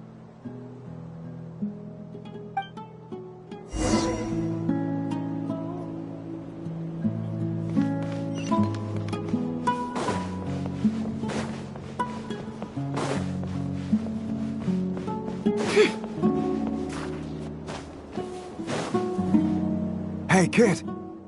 Mind telling me what Sinuhe's been up to recently? I'm trying to get in his good books and I need a way in. Get in his good books? Why? What do you want with my dad, Uncle Apepi? I've written a new song. I was hoping to showcase it at the next festival, but I'll need his approval. A new song, huh? I'd love to stay and listen, but unfortunately, Uncle Retinue says my dad's looking for me. Well, there's plenty of time and I'm not going anywhere. See that pile of stones? I'll be sitting there warming up my vocal cords. Come find me when you're done. Pile of stones. Got it.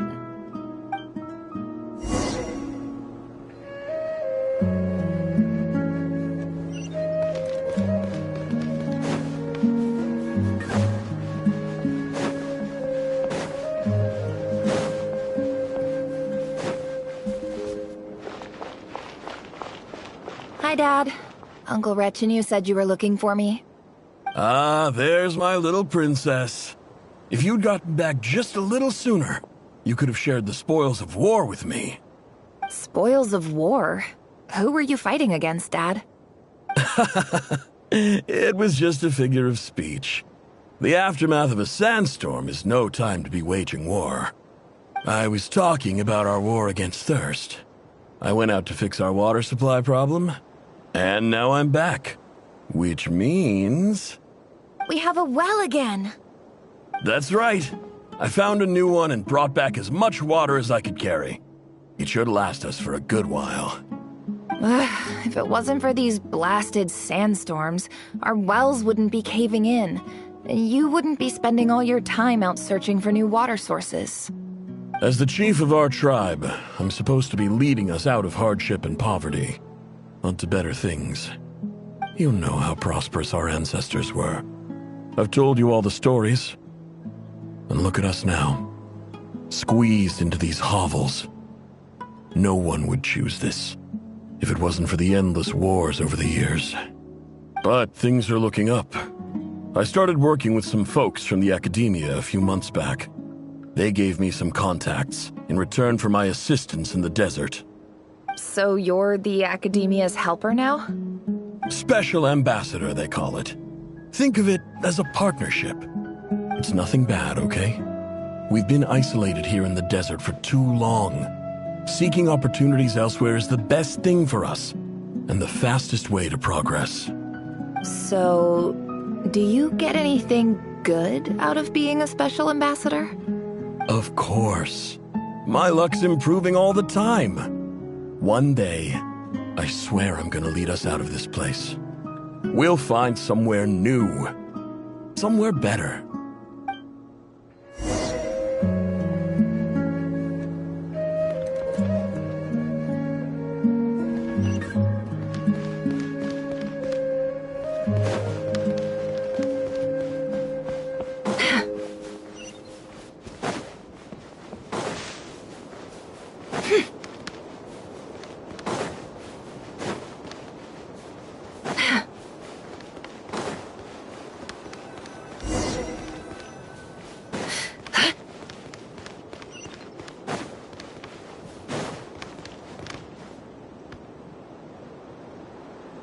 That's our well, and you know it.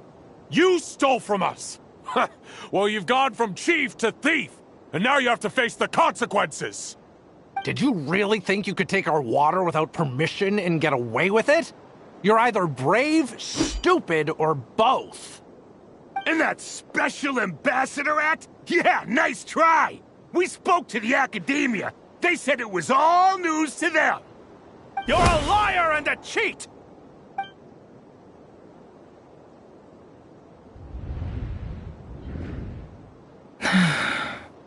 I heard Yehuda gasp, but I don't blame her. Most people are terrified by the sight of blood. Corpses strewn across the ground. The wounds are clearly from scimitars and daggers. The desert dwellers' weapons of choice. There's a handwritten note on the ground. Let's see what it says. Halil, this is Sinuhe, chief of the Shimti tribe. Surely you remember me. I was the one who helped you and your colleagues avoid the quicksand in the desert. This is my second time writing to you. I assume my last letter must have gotten lost in the mail, as I didn't receive a reply. I hope this one makes it to you safely. I'm writing to you because I need some help. That sandstorm the other day completely blocked up our well, forcing me to look for another water source in Iab and Unut territory. It was a matter of survival. Praise the gods. The well of the Iab tribe was intact. It was my last resort. I drew what water I could and left, but not without being spotted. I fear they will retaliate. You told me to write to you if I ever needed help. You said you'd be my ally in the academia.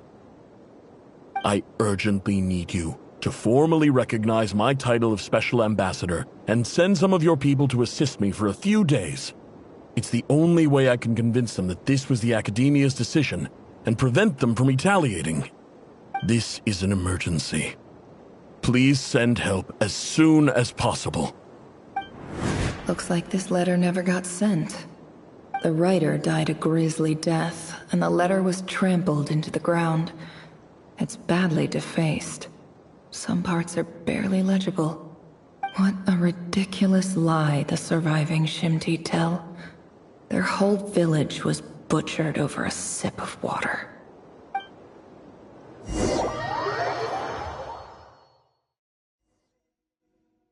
Ah, officer. Welcome. Welcome to our humble village. I thought you would at least have the courtesy to provide some respectable libations. This is the finest wine Aru village has to offer. I promise.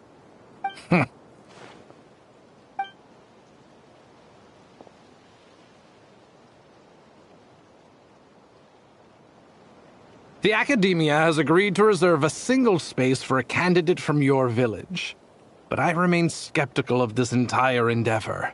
I highly doubt anyone in this desert possesses serious academic potential. Please, have faith. If not in us, then in our god. The child we found shows great promise. I beg you, take her away from this place. Give her a chance. Don't let her talent go to waste. I don't recognize her. New arrival? She showed up here a few days ago and we took her in. She's a really bright kid. Please help. I'm begging you. So, where are you from? Nowhere special. Just a sand dune. What about the rest of your family? How many of you are there? Just the one. It's only you? Correct. So, no brothers, no sisters, no mother or father?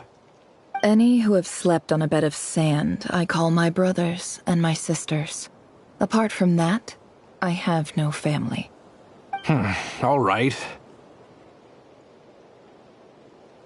Get over here. Sign your name on the form.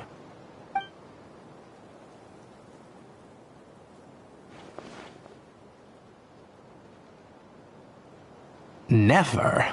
You're rather fair-skinned for a desert dweller.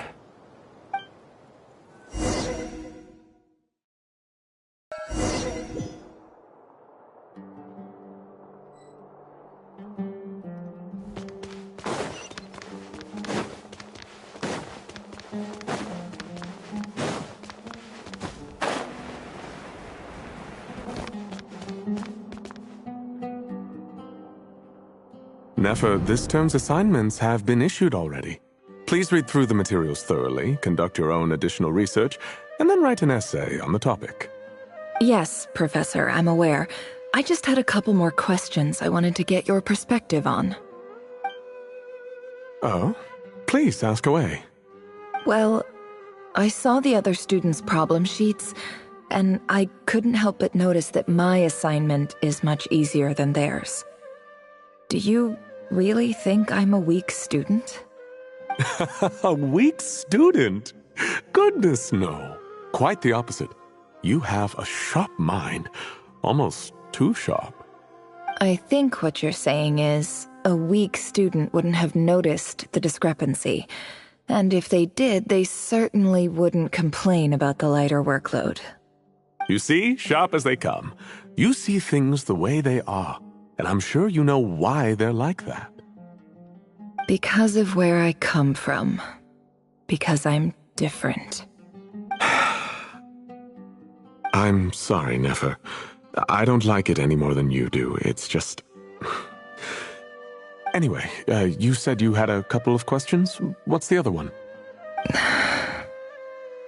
I wanted to check. If someone sent me a letter to the academia, where do I go to collect it? Ah, your family wrote to you. Well, as long as they put your name on the envelope, someone should hand it right to you. Not exactly. It's not even a recent letter.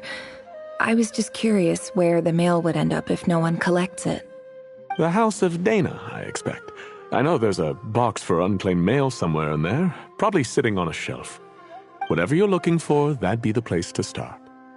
Okay, got it. Thank you, Professor. Oh, don't mention it.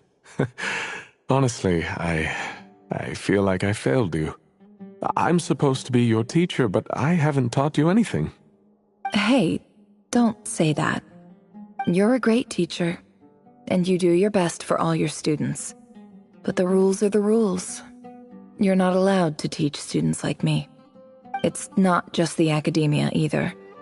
The whole world bends over backwards for the successful and leaves the losers to suffer and die.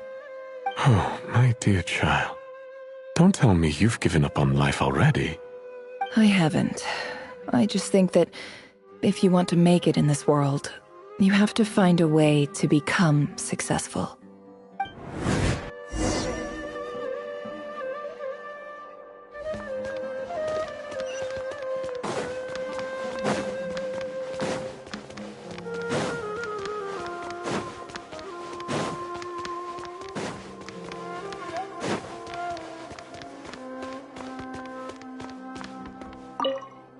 This must be it. A big cardboard box full of unclaimed mail. And probably some letters that ended up here by mistake, too. Let's take a look.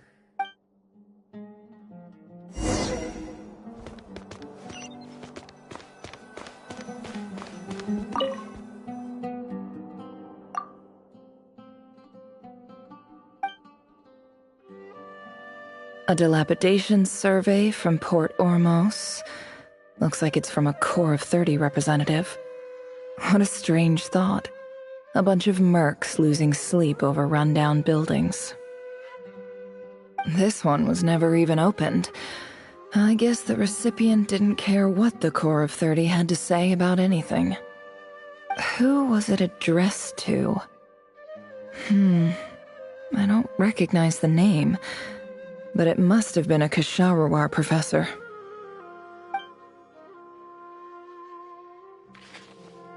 This one is addressed to the Immorta Sage. The title is Changes Observed in Satyavada Life Symptoms. Why do all these letters read like full-blown dissertations?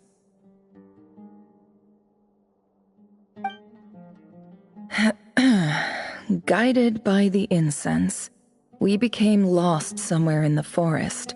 All the barriers between levels of consciousness disappeared as our minds soared around in circles, looking for a branch to seek refuge on. In clinical terms, these symptoms fit the description of incense poisoning. The Amurta Darshan strictly prohibits the use of hallucinogenic substances, but I believe there are still people getting away with it. For example, my neighbor who always breaks out into song and dance after using incense. This seems like something the academia would want to know about. Why wasn't it collected? Wait, what's this written on the back? It's so small. The note says, "The sender authored this letter while under the influence of mushrooms. I would send it back, but no return address was provided. Stamped by the Grand Conservator of the House of Dana."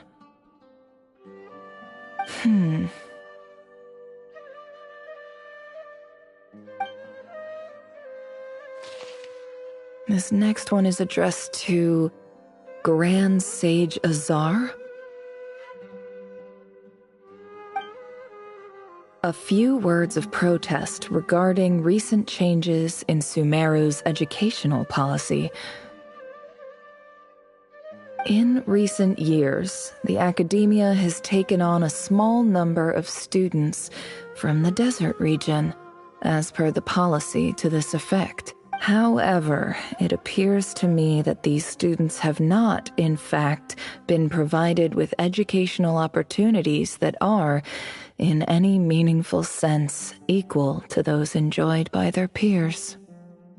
As well as receiving dumbed-down assignments and perfunctory tutoring, they do not even have full access to the Akasha system. Education is the fundamental purpose of this institution, which should go without saying in a nation whose founding virtues are knowledge and wisdom. I ask you, is the lip service we pay to the policy of education for desert students truly the standard of pedagogy to which the academia aspires? As Grand Sage, policy decisions are your prerogative, but do not forget your roots. You and I were once students too, as was everyone else in this institution. I do hope you will give some serious attention to this matter. I encourage you to discuss issues like this with myself and others, and listen to some alternative opinions. Great letter. Shame it didn't get to where it needed to go. And the sender is... Huh? I didn't realize anyone else even knew how bad students like me have it in this place. So this is where letters from the Sage of Spontamod end up? Nice one, Grand Sage. Really enlightened leadership. Whatever. This isn't what I came here for. Moving on. I'm not exactly holding out hope that a letter sent from the desert would even make it here. But if it did, where else would it end up if not in this box? I can't believe how much discarded mail there is. Must have been years since someone last went through it all. And this is just one box. The whole House of Dana is boxes on shelves. I don't believe for 1 second that any human being has sat down and read through all the documents in this place. Who has that much free time on their hands? Wait, could this be it?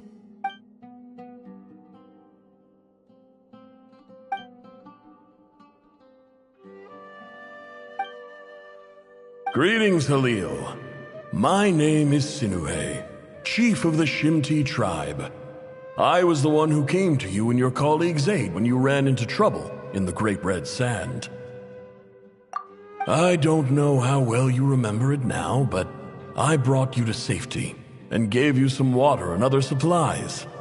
You seemed very pleased and told me your name. In my tribe, learning a person's true name is serious business, and I therefore see you all as friends. You were kind enough to leave your contact details, so we could stay in touch. The Shimti tribe lives a harsh, nomadic existence in the desert. You were sympathetic towards my plight, promising to make me a special ambassador of the Academia and help us find a way to make a better living. This brings me to my reason for writing. Our tribe has fallen on particularly hard times, and I would like to ask for your assistance. There was a terrible sandstorm a few days ago, which blocked up the well in our land. To ensure my people's survival, I had no choice but to venture into Iyab and Unut territory in search of an alternate water source. The Iyab and Unut are descended from the Thamudians, while we trace our ancestry to Tulatala. We worship the Lord of Flowers and have had relatively good relations with our fellow tribes up until now. I found a well belonging to the Iyab tribe. They declined to help us, but I really had no other option, so I took some water to keep me and my tribe alive. My actions are certain to incur their wrath. When we met, you assured me that you would be my ally in the Academia. I would like to take you up on that offer, because I really need your help. I wonder if you could send an Academia representative to meet with me. That aside, the last time you were here, you mentioned that the Academia had started accepting students from the desert, and I told you a little about my daughter, Nefer. We have next to no resources here in the desert, and my power and influence are limited. Would you consider enrolling my daughter at the Academia? She is a smart girl. I know she won't disappoint you. From the outset, the Academia never took you seriously. Those things they promised were just empty words. I doubt they even remember the name Sinuhe. And you were so emphatic that your luck had finally changed for the better. You swore you'd lead us to a better place one day. You spoke with such conviction, like you were the most powerful chief in the whole desert. You liar. You lied about everything. You promised the world and delivered on none of it. And who fell for it? Just me, by the looks of it. Despite your best efforts. Which makes you a pathetic liar. You weren't even any good at it. I think I'll take over from here. Let me show you how it's done.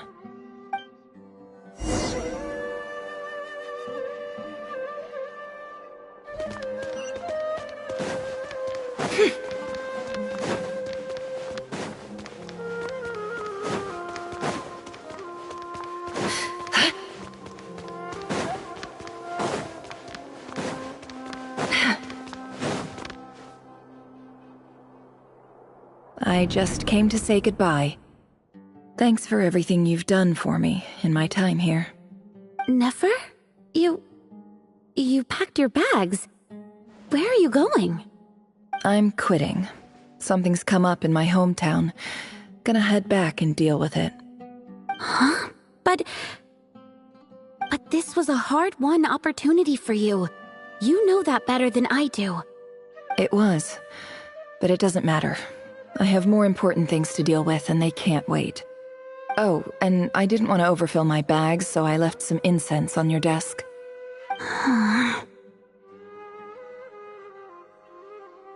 What's wrong? I thought you liked incense. Although, I did read somewhere in the House of Dana that it has hallucinogenic effects. Don't use it all at once, all right? Isn't this the stuff you brought from your hometown? You're just letting me have it? But you said it's a rare and valuable commodity. Yeah, about that. I lied. It's not rare at all.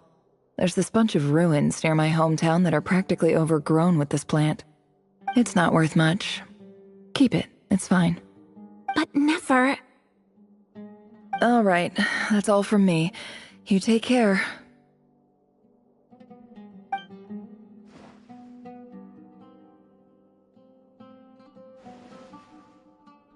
Don't forget me, okay? I mean, we're more than just classmates, right? We're friends. Yeah, I'll remember you. I lied again. That incense is worth a fortune, and it's a rare find even in those ruins. And as for remembering her, I have far too much to do when I get back. No time to reminisce. I'll be lucky if I even make it through this alive. But either way, I expect I'll forget you pretty quickly.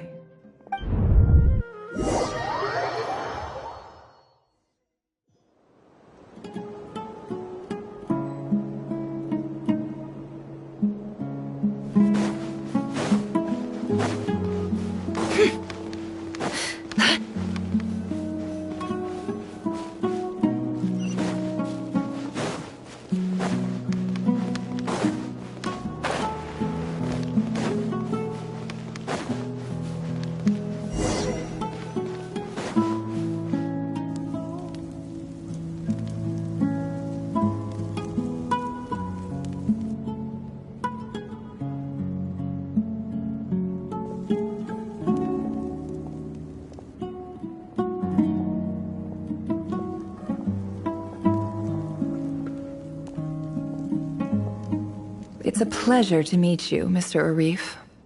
So, what does the Academia want?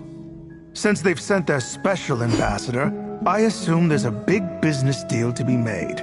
If not, I'd be very disappointed. Please, sir, lower your blade. You're lucky I'm the one they sent. Not all special ambassadors share my admiration for the Iab people. The ever-shifting balance of power in the desert reduced the once great civilizations of this region to rubble and sand. But the story of the Iab has a very different trajectory. Others grew weak, but you grew strong, beginning in obscurity and moving to prosperity. You're the only ones who defied the trend. Huh. So, you do know who you're dealing with? This well is the perfect symbol of your strength, is it not? It used to belong to the Unut, but it looks like you have control over it now. You're not wrong. But I'm sure you didn't come all this way just to flatter us. Of course not. I came to bring you some very good news. Some information that recently came to light, which might just be your ticket to freedom. Records uncovered by the Vahumana Darshan show that a certain well currently under Iab control is built on top of some ancient ruins. These ruins are of great archaeological interest to the Academia.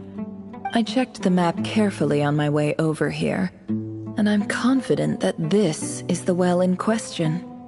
The Academia is offering 50 million mora in return for excavation rights.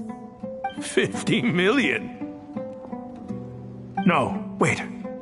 If these ruins are as important as you say, 50 million's a little low, don't you think? Don't get greedy, Iab. We know far more than you think. We know that you seized this well by force. Wasn't that the first step in your rise to power? To drive away the Unut and steal their water supply? So what if it was?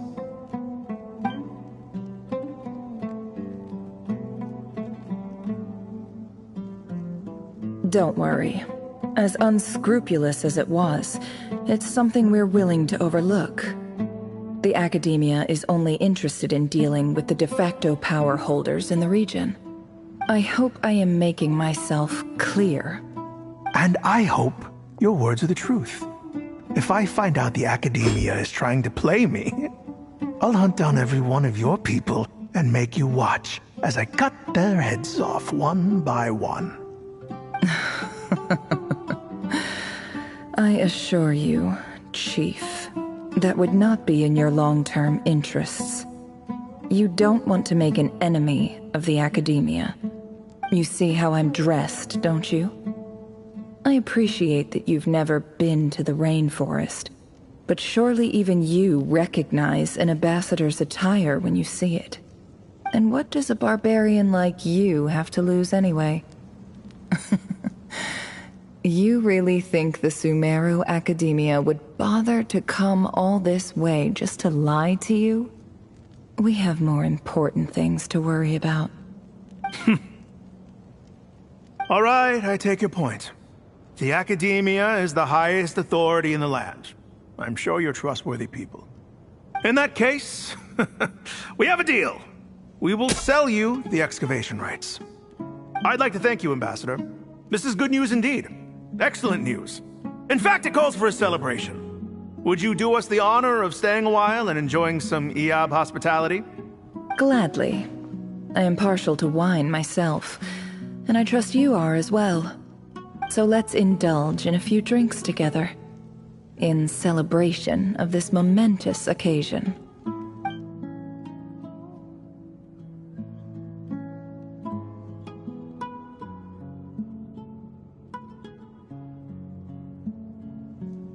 Chief! Chief, it's an emergency! It's the Unut. They've taken the well. What? Well, don't just stand there. Take it back. Yes, Chief. I have every confidence in the Eab's military superiority, and yet... Well, what is it? The Unut's response was alarmingly fast. The day after we reach a deal, they seize the well. This can't be a coincidence. Perhaps there is a traitor in your midst. I don't think so. I am obliged to remind you, Chief, that the Academia will only deal with the de facto power holders. If you cannot regain control over the well, I'm afraid you won't see a single mora of that 50 million. No! Please, Ambassador, just give me some time. I swear the Unut will not get away with this. That well is ours, and so is the mora. Glad to hear it. I will wait here for an update. If there is a traitor, I will find them. In the meantime, make yourself at home. I'll report back as soon as I have an update. Much obliged. Wow. All it took was a few words and I've got him wrapped around my finger. What an amazing feeling. So, in summary, Ambassador, the Academia would rather negotiate with our tribe instead of the Eab, yes? The Eab are ruthless murderers who don't listen to reason. And now they have the gall to interfere in our research projects in the desert region. So let me ask you, Chief, if you were the Academia, what would you do? Kill them all, of course. Precisely. The Academia does not tolerate those who stand in our way. The Eab have held back our academic pursuits for too long, and our patience is wearing thin. At the same time, there is simply no way that the Academia can be seen to be intervening in desert affairs. I'm sure you understand where I'm coming from. We have our own rules out here.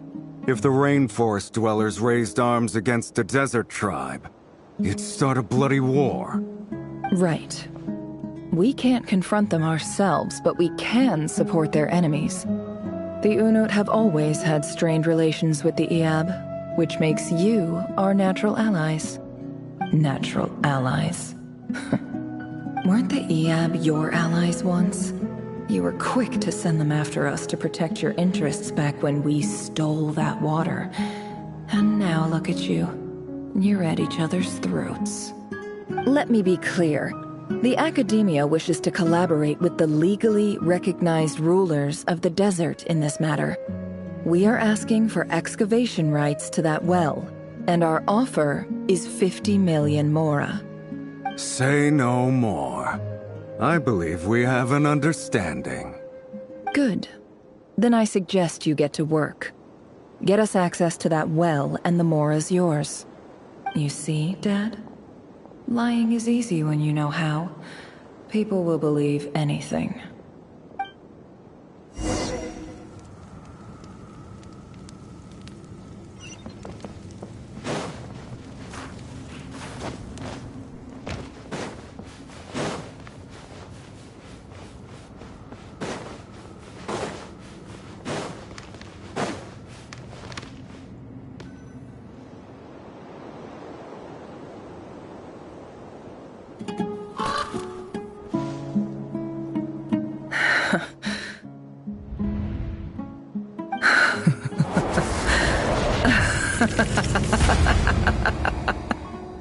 Look at yourselves. You may be vile, savage monsters, but your butchered bodies bleed like any others. You're no different. You're nothing special at all. The monsters who destroyed my home, they're just ordinary, petty human beings. What a joke. I think we're even now. Maybe I've even done the desert a favor. It's a better place without all these people around. Oh, Sinuhe, my gullible fool of a father. Perhaps if you'd been as ruthless as I was today, our tribespeople would still be alive. In this dog-eat-dog world, a chief needs to be tough to survive. But you couldn't do what had to be done. So I did it for you. Nefer, it's okay. All of this is in the past now. I believe I remember you promising to remain silent. Yeah, but even so... Yehoda, is there anything you can do to ease the tension? Alright, time for a sharp turn onto a completely different topic. So, anyway, that's enough of that. When are we getting out of this place?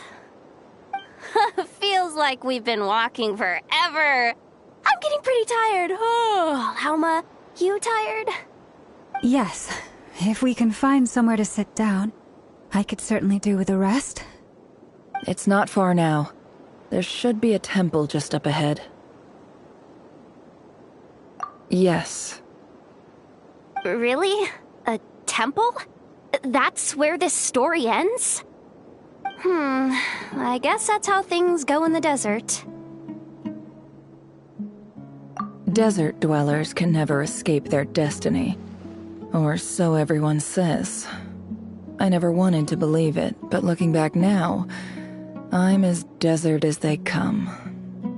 You mentioned a temple. What's waiting for us there? My biggest trade secret of all. Ah.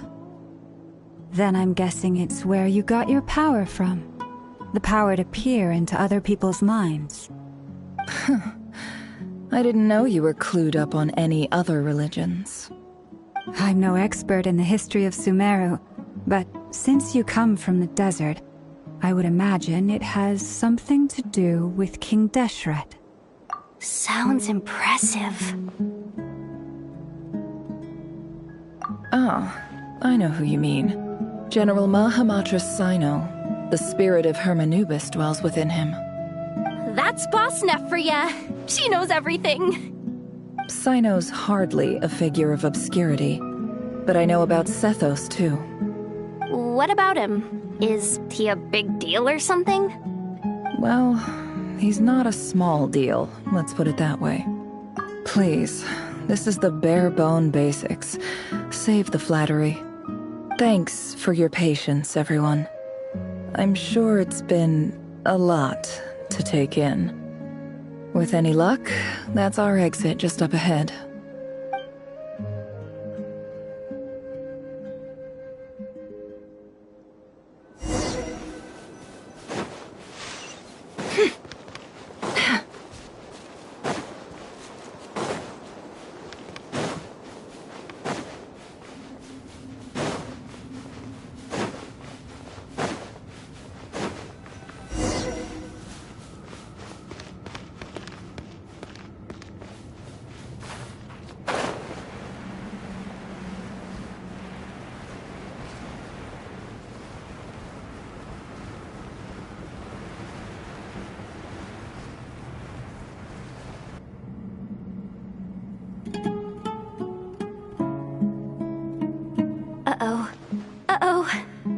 I'm totally out of my depth here. I don't have anything to add about any of this stuff. Like, look at that statue, for instance. I want to do the whole name-dropping, this girl knows her stuff thing too, but I've never seen anything like it before. A statue with the head of a bird. That's Thoth, the Ibis King, one of the 7 pillars of King Deshret. The legends say that he, the Crocodile King, and the Goat King were the 3 retainers of King Deshret. Let's take a look.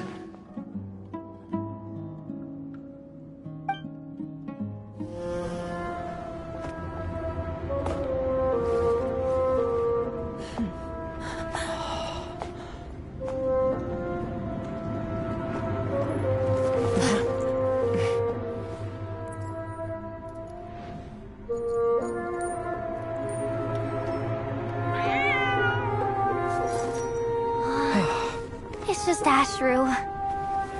So, all is well?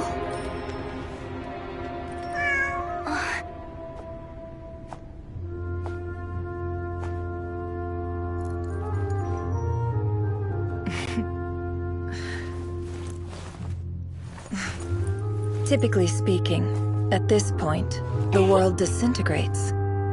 Then we find ourselves back in the outside world. Besides, these are my memories. There's nothing to fear. You're sure? Of course. It's almost over.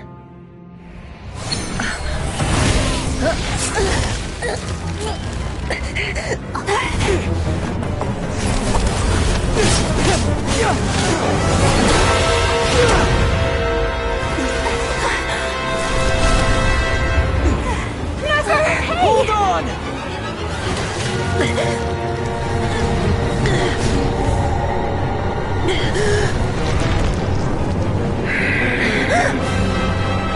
Knowing too much is always a death sentence. Speak for yourself.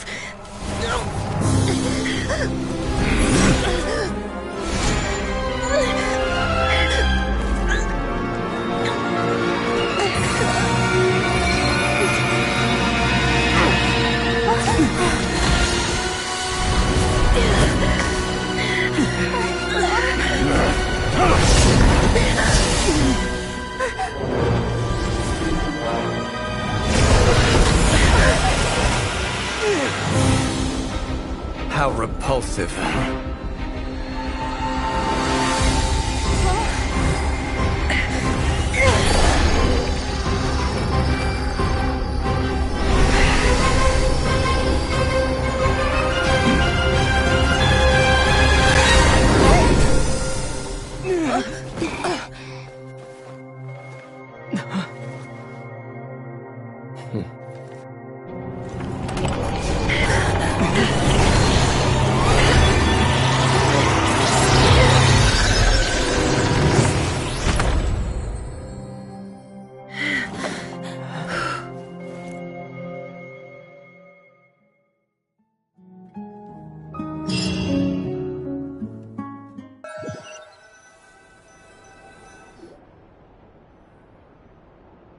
Timed that pretty well, didn't I? It's okay. I'm just glad no one was hurt. Paimon noticed you doing something too, Dainsleif. Were you helping get them out? Of course. When I asked Nefer to conduct this investigation, I was not naive to the dangers involved. I had a duty to ensure your safety. Good to know your sense of justice is still intact after all these years. I take that to mean that you saw the truth. That comes as a great relief. I certainly did. And thanks to your help, I also managed to trap Rerir inside the chess set. Whoa, really? How'd you manage that? Well, to be honest, I sensed that something was wrong long before we made it to the temple. By using this fragment to probe into Rerir's past, well, the monster formerly known as Rerir, it seems I alerted him. I was tracking him, then he caught on and started tracking me too. Can't say I'm surprised. But how did he track you through your thoughts alone? That shouldn't be possible. Rerir was a secret agent who reported directly to the Vinster King. He is an expert at finding a trail and hunting down his pursuers. No wonder. He infiltrated the chess set, read my thoughts, and built a new virtual chess set inside of it. That's why we weren't able to leave at first. Speaking of your chess set, it's quite a remarkable item. Would I be right in thinking you have some connection to King Deshret? You overestimate me. I only have a connection with one of his underlings, the Ibis King. You all saw how this came to be. A long time ago, the Iab massacred my tribe, the Shimti, in our home village. A few years later, I enrolled in the academia, where some new information came to light. The Unut and the Iab fought a bitter battle over the rights to a well, all for the sake of a non-existent 50 million mora. The Iab ultimately won that confrontation, but their victory came at the cost of almost every warrior in the tribe. The final blow to the Iab came at the victory feast, when an Unut assassin beheaded their chief right before my eyes. The remaining Iab fled and have been scattered to the winds ever since. Having gotten my revenge, I returned to my hometown, where to my surprise, the nearby temple was still standing. There it was, seemingly immune to the relentless hostility of the desert, while my tribal home lay in ruins. As I stood there gazing at the temple, I noticed a cat just outside. This cat, as it turned out, was home to the spirit of the Ibis King.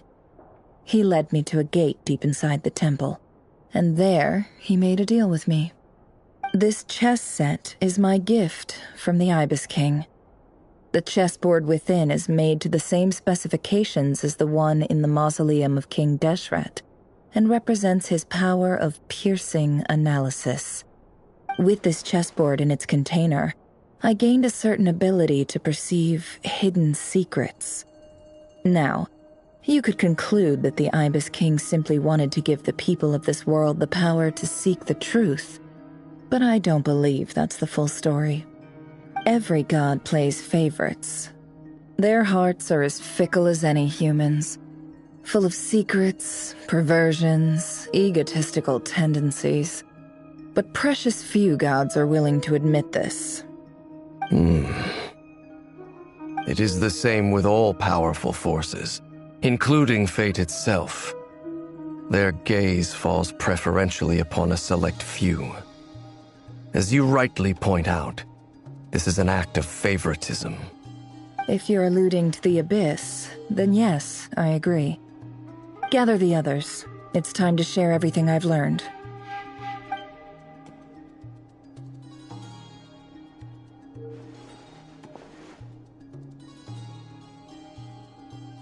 Thank you all for being here.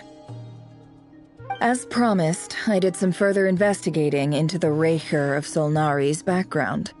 I am pleased to report that the investigation has been most fruitful indeed. The Reicher of Solnari, real name Rerir, was once a Conrian subject who served the Vinster King. I will now share the important details of his story. Please save any questions or comments for the end.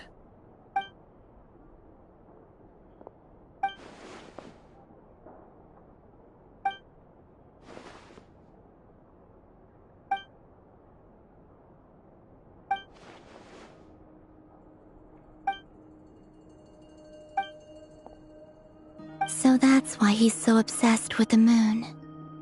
A tragic tale, to be sure. But it does not excuse his many transgressions. No matter how much Rerir suffered in the past, the fact remains that he is what we know today as the Wild Hunt, wreaking havoc upon innocent lives in Nodcry. He becomes more dangerous with each passing day. If left unchecked, it is simply a matter of time before all of Tevat suffers the consequences. This is a threat that the Knights of Favonius cannot ignore. A question for Miss Columbina. Forgive me if this is presumptuous, but have you ever seen the spatial gateway that appeared in Rerir's memory? Never. But I have heard stories of something called the Moon Gate, and this seems to fit the description. Miss Lauma, any thoughts on this? In the lore of the Frost Moon Scions, the moon is believed to hold many secrets. Some sources speak of ancient knowledge, others of a gateway to the unknown. The term Moon Gate is one I have heard before. But as is the case with all of our legends, there are no records of any first-hand witnesses. We cannot know whether it truly exists. Then back to Miss Columbina. As a moon goddess yourself, do you have some idea of where the Moon Gate leads to? Not at this stage, sorry. I do hold the power of the Frost Moon, and my strength is recovering well. I can sense that the gate would open at my command, but... But there's more to the power of the Frost Moon than that? Yes. A moon goddess has the right to open the Moon Gate, since it is a path to the moon. But as Nefer mentioned, holding open a spatial gateway takes a huge amount of power. And right now, I need to conserve my energy to fight the Reir of Solnari. I'm afraid this is one mystery we may have to leave unsolved for now. I agree. Better to save your strength. But if you'll humor me for a moment, I have a bold conjecture of my own regarding the world beyond the gateway. I highly suspect that neither Tholindis nor Rerir made it through unscathed.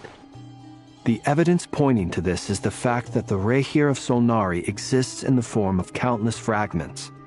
With the abyssal power he wields, no ordinary foe can touch him, let alone tear him to shreds. And yet, the Wild Hunt proliferates wherever his scattered fragments lie, drawing hordes of monsters to many different locations across the land. So your theory is that Rerir was physically torn to shreds by some powerful force? Hence, why the Wild Hunt is a distributed phenomenon, rather than a unified one? Makes sense to me. Explains why the Wild Hunt is so pervasive, and why he's been trying to piece himself back together.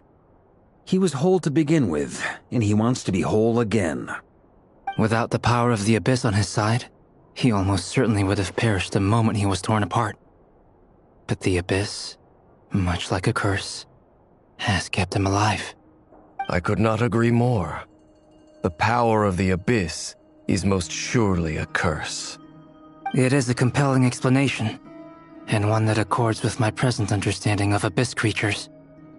Whether the life form in question is primitive or advanced, if a curse has extended its lifespan unnaturally, it will continue to survive in spite of everything. This raises some interesting questions. I will run some experiments and see if there is any validity to my suspicions. That being said, regardless of whether my research bears fruit, I would like to thank Miss Nefer for conducting such a thorough investigation. Already, it has greatly enriched my understanding of the entity we face. My pleasure, Mr. Albedo. I too hope that the information I have shared today proves useful as we look to formulate the next stage of our plan. Hey! What is it, Dainsleif? You look really upset! It's just... when I think of the man I once knew as Rerir, I struggle to understand why things had to turn out like this. The two of you used to be friends, didn't you? I don't know if these words will bring any comfort, but my heart goes out to you. Mine too. We can never know all the hows and whys of the way things are. The moon and stars are full of untold secrets and lies, and the skies are host to many more mysteries than these alone. Yet, none of that can begin to compare with the complexity of human life. Those are the first comforting words I've heard in a long time. Thank you, both. Well, I think this is a good place to end today's meeting. I'm sure Nefer needs some time to recover. She's been through an awful lot today. That's very thoughtful of you, Lama. Of course. Sounds good to me. Take some time to rest and digest before we reconvene to nail down a plan.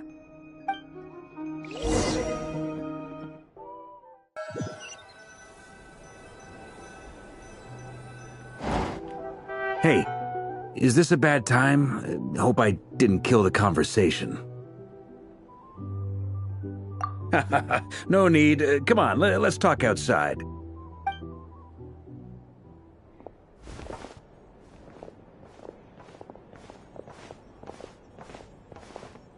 Anyway, Nefer went back to the curatorium to get some rest. But before she left, she shared some things with me that I thought you should be aware of.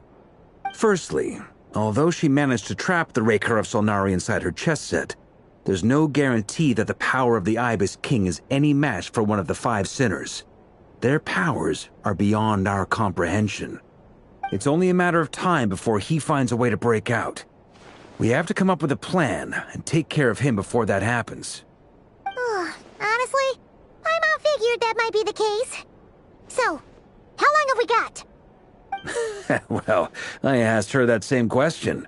She talked for a long time, but for the most part, it seemed like she was trying to convince me how precious her chess set is, and what a long and storied history it has. It felt like some kind of sales pitch, you know? The kind where you end up handing over Mora against your will? Anyway, after all that, she finally answered the question. 2 days, at most. 2 days? Holy moly! Can we even recruit enough help in that time? That remains to be seen. Which brings me to the second issue. Dainsleif is obviously conflicted about this whole thing. But given how little time we have, there's no way we can pull this off without his help. You have some history with him, right? Do you think maybe you could talk to him for us? Great. I appreciate it. All right, on to item 3. So, Albedo, Durin, and I put our heads together and came up with a plan. Can't promise it's gonna work yet, but at least it's a start. We figured we'd bounce the idea off you first. We'll explore it further once everyone's recovered. Oh, Paimon's dying to hear this. All right, so here's what we're thinking.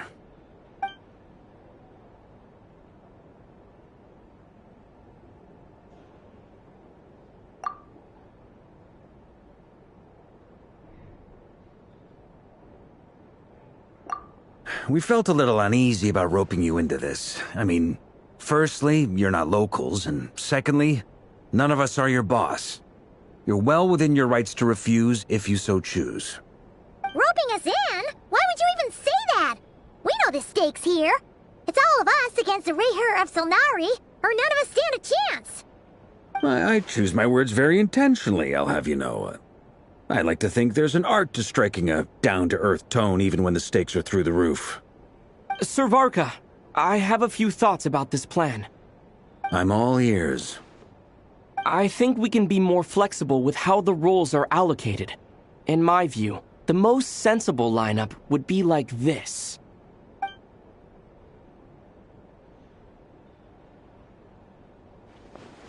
I see your point, yeah. But if that's how we're going to approach this, you'd better make sure you're ready. To be clear, I don't doubt your abilities. Far from it. I just want to make sure. Are you really willing to take all this on? I want to do everything within my power. The Rayher of Solnari is a truly fearsome opponent, and if I do my part, it'll greatly reduce the risk for everyone else involved. Well, that tracks with what I've heard. Jean's mentioned in her letters that you're so diligent it's almost abnormal. As in, most people weigh up the risks and rewards in situations like this. But you seem to just march towards danger without a moment's hesitation. Of course, everyone appreciates a fearless pioneer. But all that aside, I'm the Grand Master of the Knights of Favonius, and you're our honorary knight. I want to make sure your courage doesn't come at the expense of your safety. Thank you, Sir Varka. I should be the one thanking you. It means a lot to have you on board. I'll give some serious thought to your suggestions.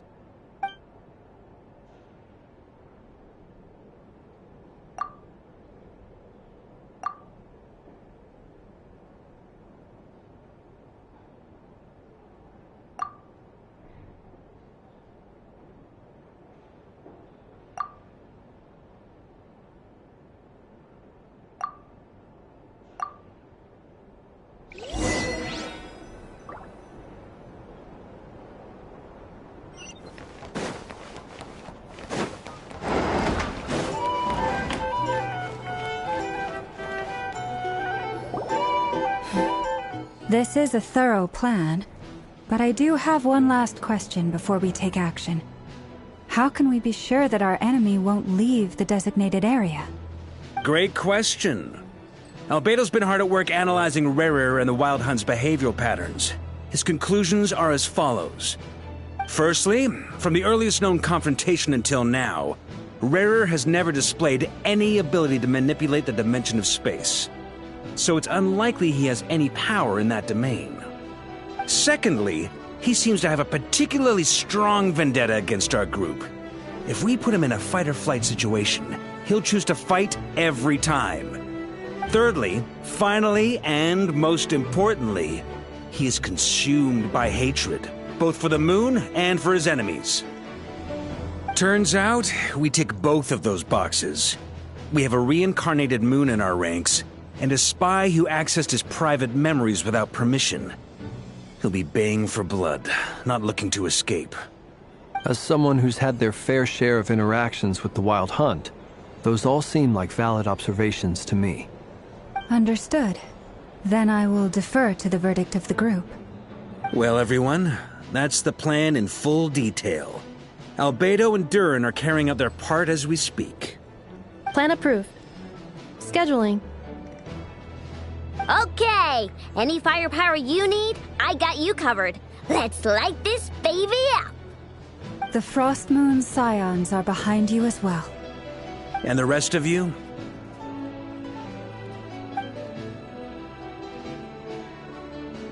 No objections? All right, then it's settled. This is the plan we're going with. Next up, an old tradition of mine. Anyone who wants to back out, now's your chance. Wait, we can still back out of this? Everyone says things they regret, right? I don't want anyone feeling trapped because their mouth said yes before their brain had time to think things through. A very people-first approach. I hear that's common practice in the Knights of Favonius. Heh. Who'd you hear it from? D-Luke? Shh. We don't use people's real names at work. This contact will be known only as Owl, please and thank you. This plan can only work if everyone does their part. Flint's and I will absolutely support it. We shall indeed. You'll be glad you accepted our help. Also, you are the last person I expected to see here, Miss Dory. It's not often I get called Dory in a work context. My peers usually call me Lord Sangamabe. So, the longer your name, the higher your net worth. Is that the idea here? In that case, Mr. Flint's here must be worth a fortune. That's right, I know your full name. It's... The walls are thin here. I'd appreciate you keeping that a secret. Okay, fine. I'm actually only here as a favor for someone else. Do you have any idea how much it would cost to hire me otherwise? Oh, does this mean someone out there actually has the power to boss Dory around? It most certainly does not. We have a long-standing and mutually beneficial business partnership. She's actually the mom of a friend of yours.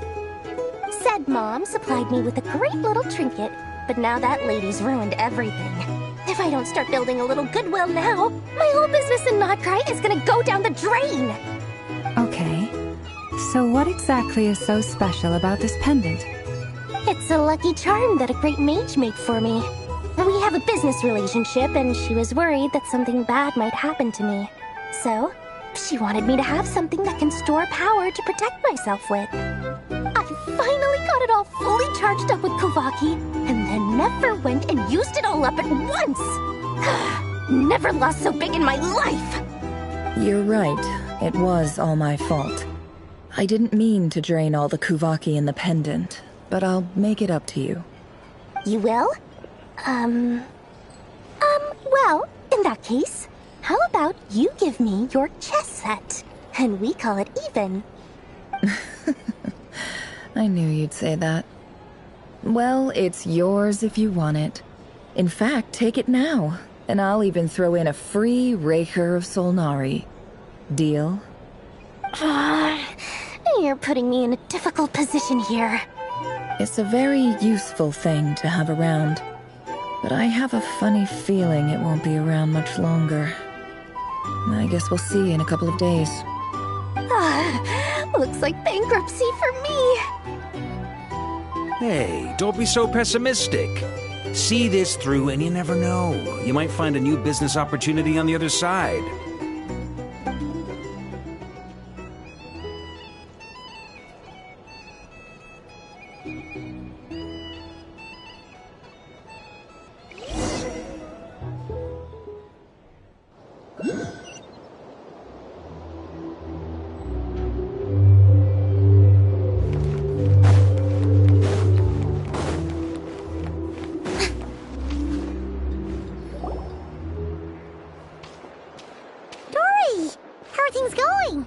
Ready? Oh, I was born ready. We only have 2 days. You think Lord Sangamabe would let an opportunity like this slip by? Don't forget, when something's in high demand, the people with the goods on hand get to charge the highest price of all, even higher than the sellers taking advance orders. Ta-da! See? It's right here! Ah, it's so pretty! Did you make it? No, I have a supplier. We go way back, so he made me a very attractive offer. Aha! No wonder you were talking about lucky charms at the meeting. You've been getting Kave to make them for you. That's not the full story. It actually started a while back as a project between me and the Dendro Archon. Mage Alice once warned me that this world won't stay safe forever. There may come a day when everyone faces a great crisis. I passed this on to the Dendro Archon, and she secretly brought together a research team made up of Sumeru's top scholars to invent a technology that could keep people safe. I won't go into the details because it's all very complicated, but if you want to know more, you can ask the Dendro Archon about it sometime. Anyway, point being, it was the Dendro Archon who asked Kave to build this little contraption. As one of the top Kasharawar talents, he was the obvious choice. Took him long enough. He stressed over it for ages. Must have gone through at least a dozen designs before producing a final product. But that's Kave for you. Marak delivered it to me a couple of days ago, along with a letter from Kave. Could I ask why I'm sending this technology to you? And what's your proposed use case? Has it been approved by the relevant authorities? So nosy. My fault for sending him the research permit to begin with. Surely Nahida must have told him you were involved in this project. He was probably just nervous because you're always so secretive about your business. Could be, could be. Anyway, I just replied, let's hope there never has to be a use case, because it would involve grave danger. Fair enough. But it sounds like he was just being cautious. He probably felt responsible as the one who made it. Or maybe he was asking as a favor for his housemate. He's done that before. Not sure why, though. His housemate doesn't seem to really care that much about this kind of stuff. Either way, all's well that ends well. I'm just glad to finally have my hands on the product. I wouldn't want to be without it, given the potential dangers that lie ahead. What does that look mean? Paimon's just super surprised. This must be the first time we've ever seen you actually get serious about something.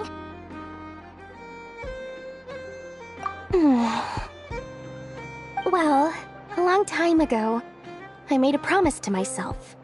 I promised that I was gonna live every day of my life with a big beaming smile. Obviously, Mora plays a big part in that.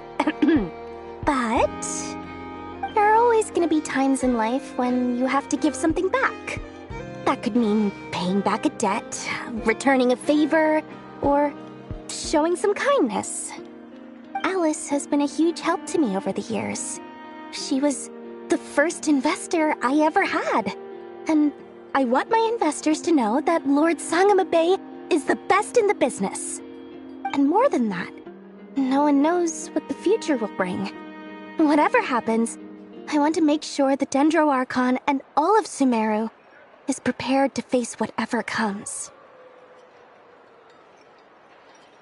Oh, that? I was just making sure Nefer and I are square. Don't be thinking it was some sort of benevolent act. I'm no saint, so don't treat me like something I'm not. My priority is doing the business that I want to do. So long as my conscience lets me, but it usually does. That's the Lord Sangama Bay business model. Alright, if you say so. I do say so, and that's the whole point. I'm a businesswoman. Don't go trying to figure out what kind of person I am. You'll exhaust yourself. Much easier for everyone involved if you just take my word for it.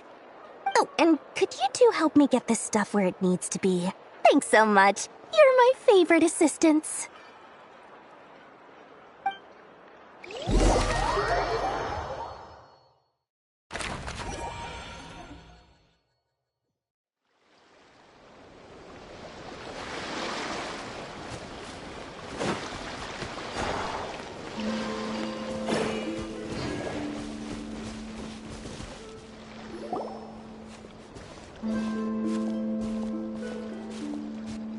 Traveler, Paimon, it's good to see you. Everything going smoothly over here? Sort of. As you're probably aware, Varka, Diren, and I captured some abyssal creatures from the Wild Hunt. Per the plan, we dissected and analyzed some samples of these creatures. The process went very smoothly. The findings, however, come with some troubling implications. What? You can actually dissect the Wild Hunt? That depends on your definition of Wild Hunt and dissection. Harmless, lifeless. These words are accurate descriptions. The Wild Hunt is an interesting phenomenon. In and of itself, it doesn't seem to possess anything akin to a human personality. But taken as a collective, the medium through which the Wild Hunt is summoned does appear to have a soul.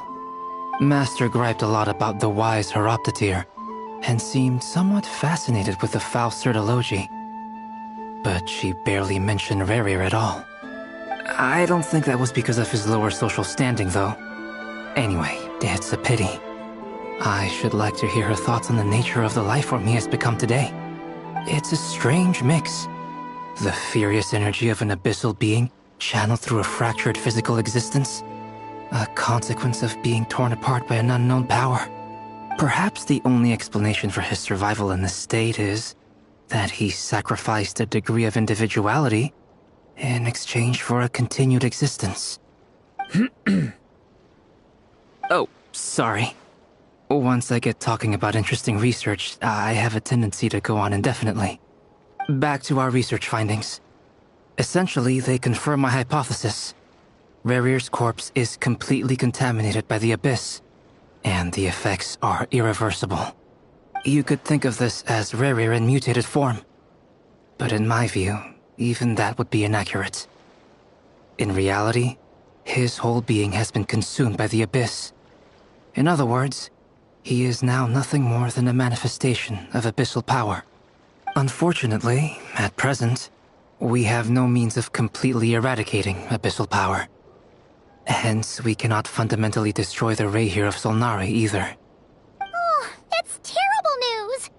So, that's it? We can't defeat him? Not even if we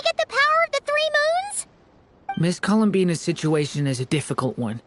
She can never achieve wholeness when the world does not accept her presence.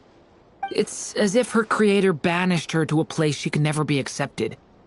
It means she spends most of her energy just on her own survival. Given the circumstances, it's only natural to despair. But we must see this plan through to the end. Time to kick off the backup plan. Oh, Paimon almost forgot! This is for you. Dory asked us to bring it. Ah, how wonderful. Well, thank you for making the trip. Durin and I will be heading off shortly. I'm sorry I won't be there to protect you in person this time. Please be careful. All right then. Stay safe.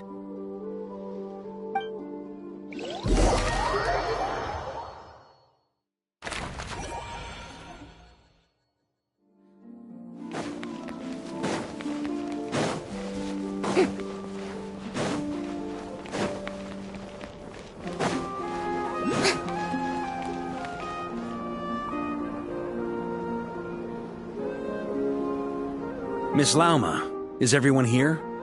Yes. The fate of my flock is in your hands, Grandmaster Varka. Please keep them safe. My lady, what are you saying? Within the next 24 hours, we will face the biggest crisis the world has ever seen. This is not a burden that we deserve to bear, but I believe that we reap what we sow in this life. So I intend to act. I must do what I think is right. For me, that means fighting for the future of Nodcry. This gentleman is the Grand Master of the Knights of Favonius, Varka, Knight of Boreas. In my absence, please follow his lead. Hey, everyone.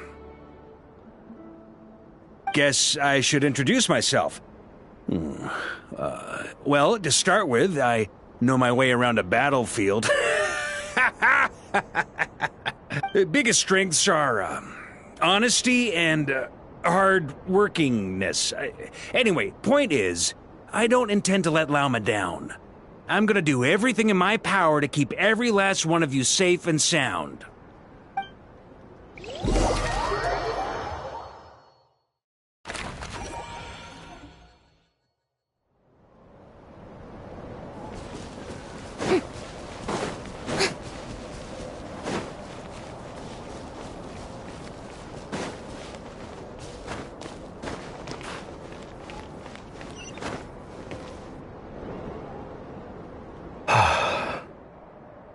Something on your mind? Miss Columbina, was it? I believe that's how the others addressed you. That's right. Names are funny things. Have you always been called Dainslev? Yes. I take it your own name has a more complicated history. I have a different relationship with names than other people. To be honest, I'm not even sure that Columbina is my name. At least, not in the same way that Dainslev is yours. But it's what everyone calls me, and I go along with it. A lot of my life has been that way. I get so used to things that I forget to question why they are so. I never used to think much about where names come from, or what they mean to people. Maybe something's wrong with me. You're different from other people. I sensed it the first time we met. You're more perceptive than most. I'm sure your long life and rich range of experience explains that. Do you ever find yourself missing Conria, Mr. Dainslev? Difficult to answer. I have dreamed of the past many, many times. Sometimes I'm fighting tooth and nail. Other times I'm lying on the ground, defeated. I don't recall any happy moments from that time. It has been too long. Is that because hatred survives longer than love and affection? That would not be for me to say. I make no excuses for the grudges I bear. But whatever the reason, I remember little that was beautiful or sentimental. Thank you for your help with the Rerir situation.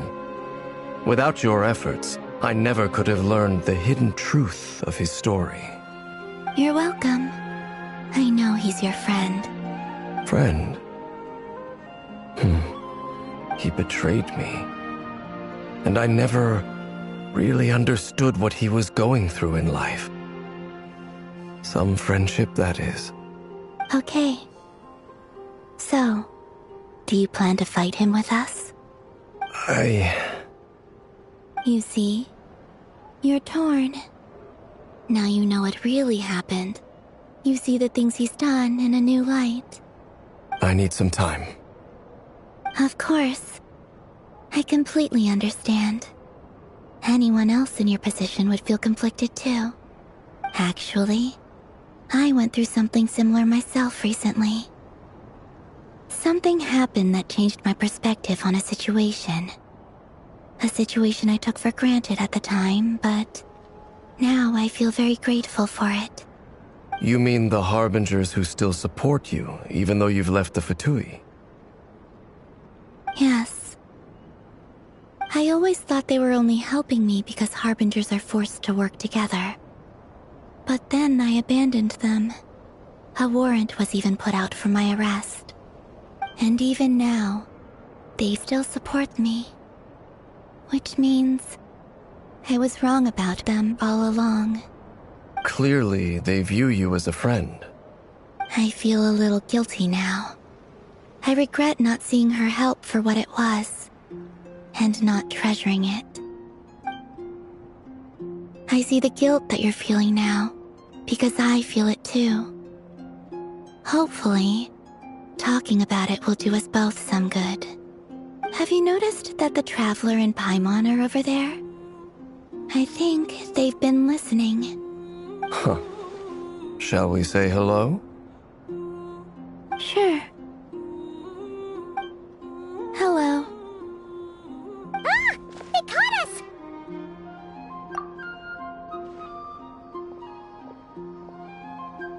I apologize for making you worry. No doubt you wish to know where I stand on the plan to take down the Reir of Solnari. I'm afraid I need a little time, but I will seriously consider joining you.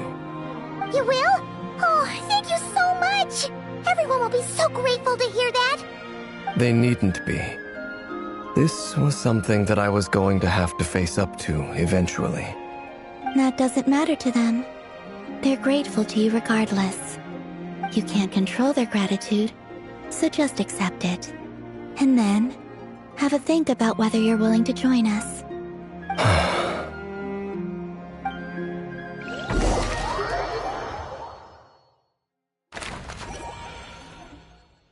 It's nearly showtime! Let's go rendezvous with the others. You know the place.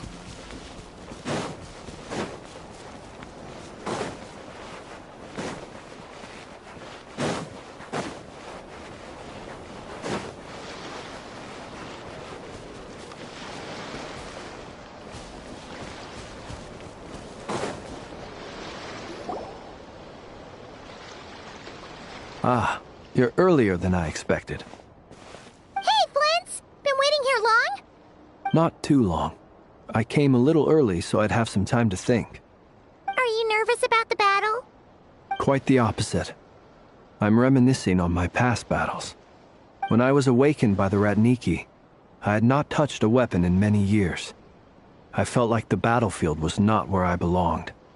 But after waging war against the Wild Hunt for so long, I came to realize something. A life of absolute peace is simply not a possibility for me. My restless flame indicates that somewhere inside of me, there is a deep yearning to root out the evil in this world.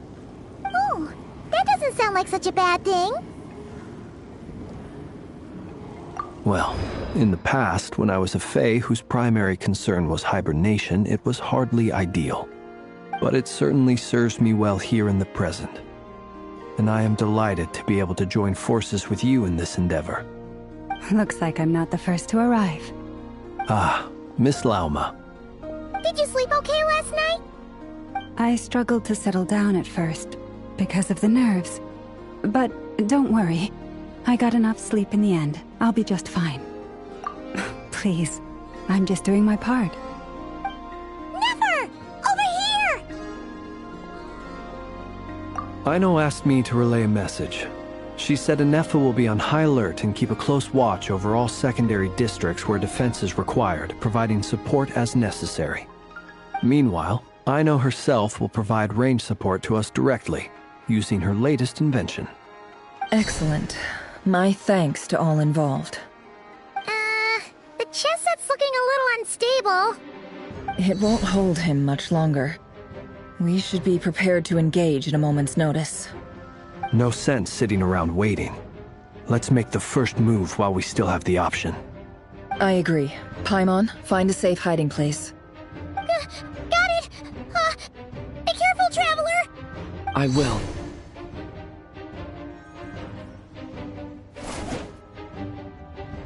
Everyone, take your positions as soon as the battle starts. Every ounce of strength we have in our bones, let us bring to this fight. Ready? Let's go. I've seen all your futile ploys before. You have become the authors of your own demise. I wouldn't be so sure about that. You are merely a moment of sport before I tear down the moon.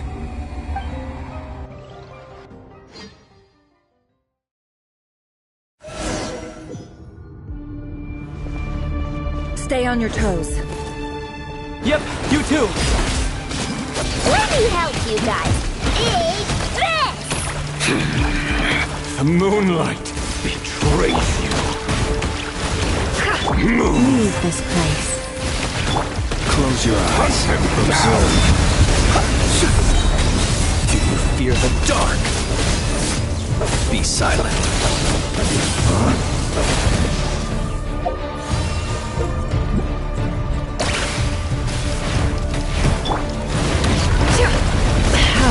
Can't hide the truth. Feet of hunting down. Water jet! Forest, protect us. Move. A grave transgression. The moonlight betrays you. Observe. Do you fear the dark? Steady now.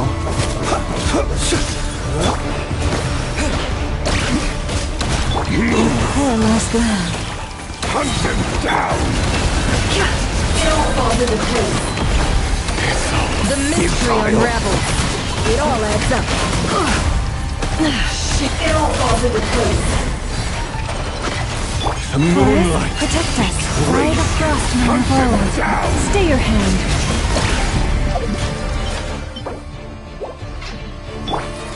Go! Close your eyes. Do you fear the dark? It began with the moon, and so shall it end. The moon will protect you.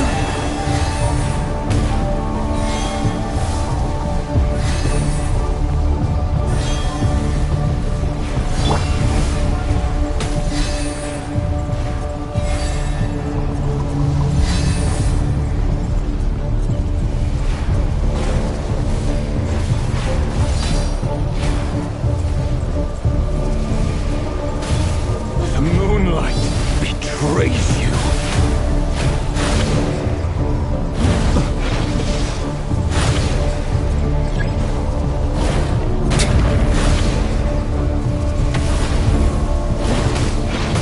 Are you quite finished?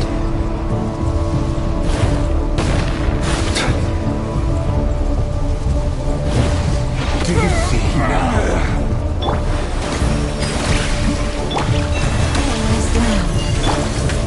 Vanir, when will it be as you foretold?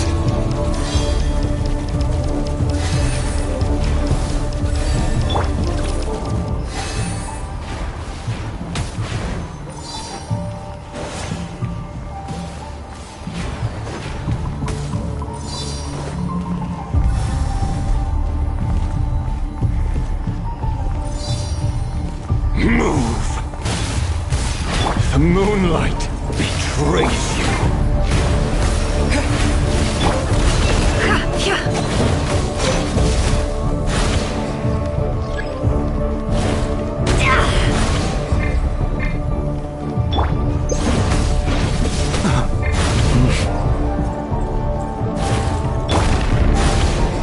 Leave this place. Welcome here.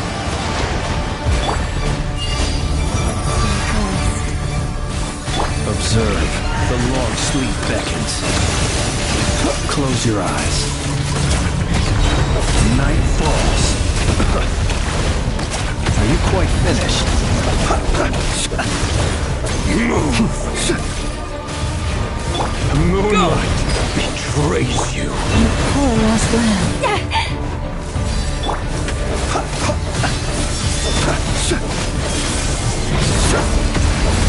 Observe. Night falls.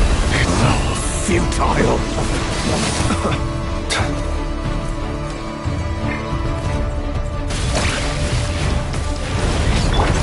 Go!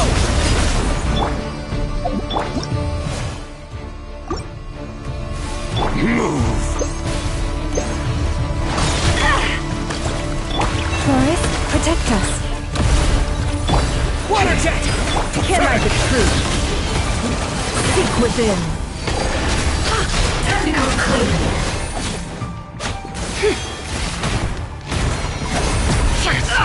Futile. Absurd. With one heart, we pray. You poor love. Go! Hunt him down. No more Moonlight betrays you. Let's see the native.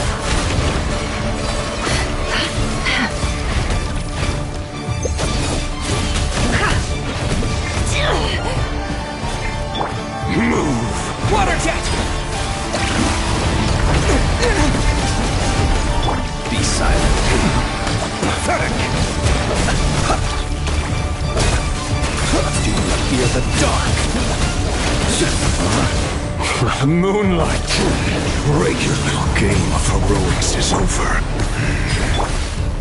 Who wants to go first?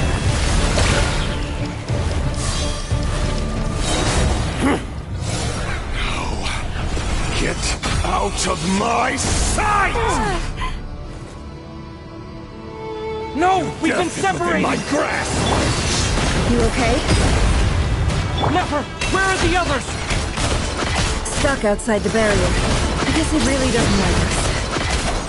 I told you before, knowing too much is always a death sentence. Be careful what you wish for.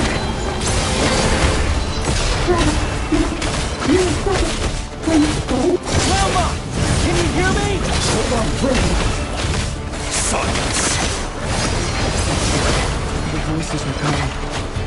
But at least I know they're still there. I need to focus. Stick to the plan. Remember my most important task. Just keep stalling. If I can stall him for long enough, the moment will come. No more lies. It all falls into place. Wipe out!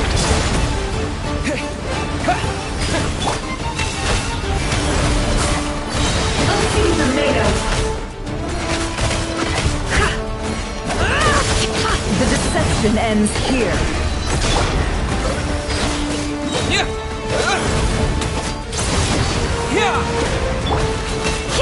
Let's see the native.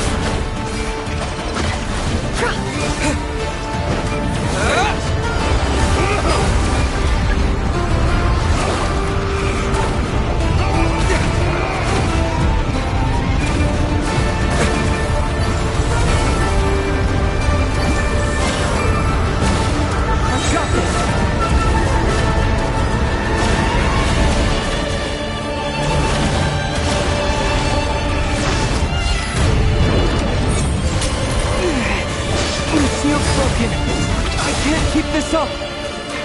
Don't push your luck. Death is within my grasp.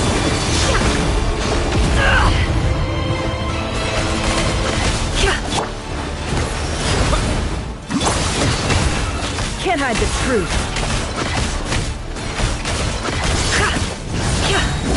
The mystery unravels. Wipe out! Let's see tomatoes. No more lies.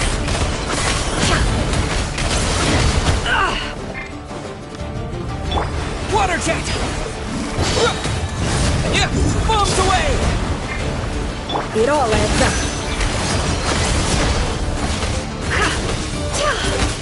The deception ends here. Water jet! Can't hide the truth.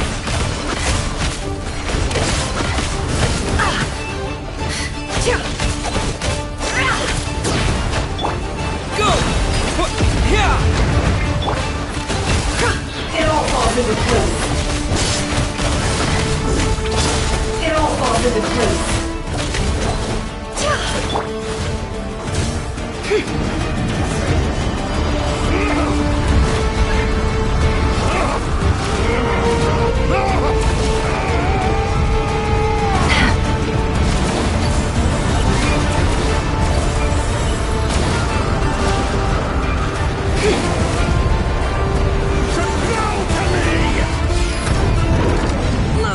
The sands of time got me. How much power will it take? Wipe out! No more lies. Time to come clean.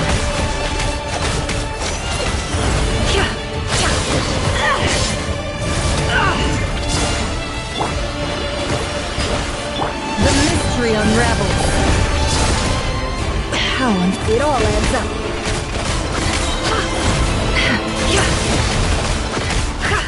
Yeah! Go! Can't hide the truth. Let's see tomatoes.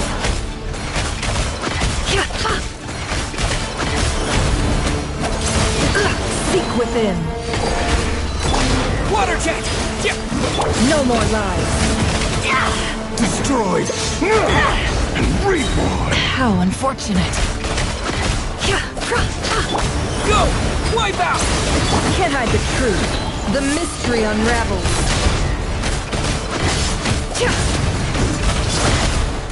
Let's see tomatoes.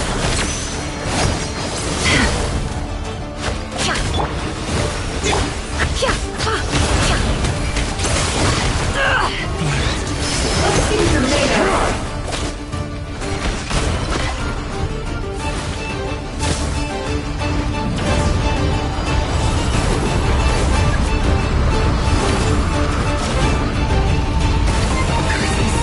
There's no other way.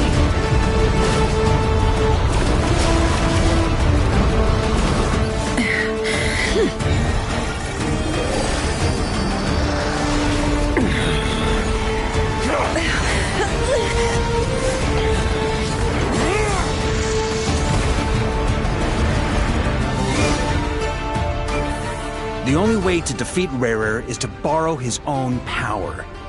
That means Columbina will have to disappear while you two bear the brunt of his attacks. You have to hold on. Find a way to keep him focused on killing the two of you.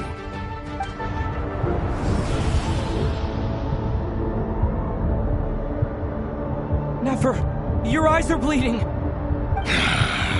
Soon you will be powerless to resist. And then, I will reduce you to dust. But that dust will plague your memories.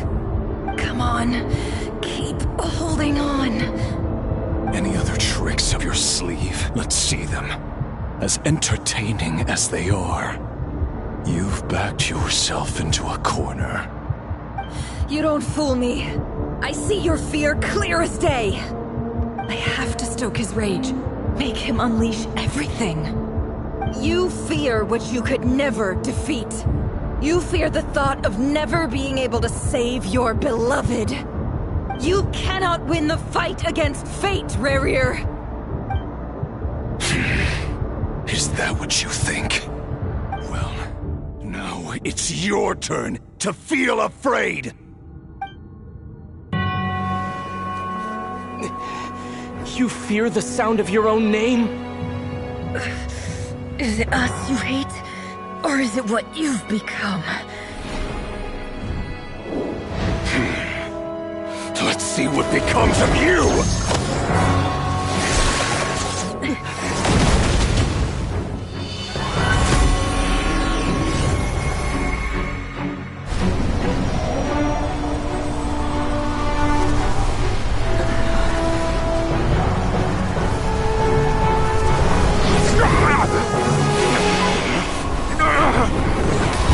What's happening? That power. I've seen it before!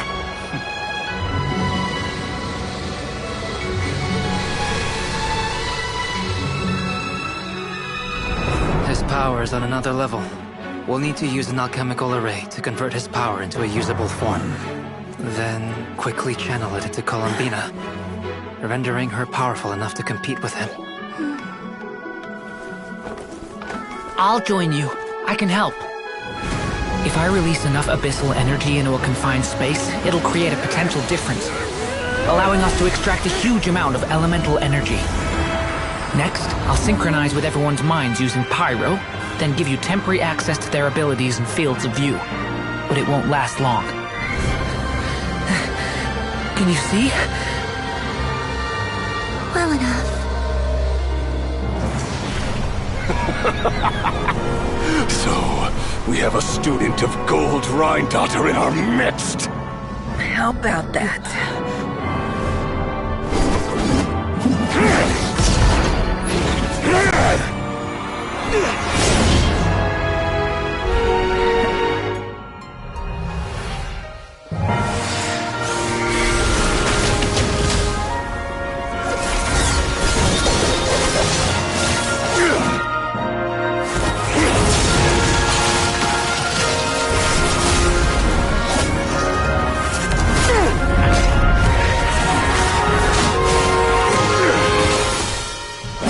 You use my own power against me? Just like how you stole Kuvaki. Look familiar?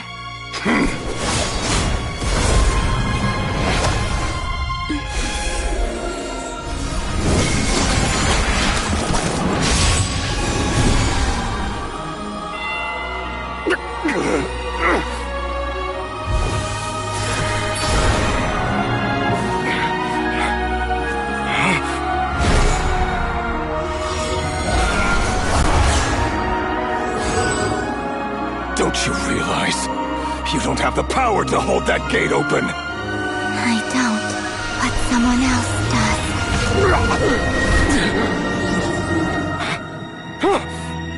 Goodbye, Rerir.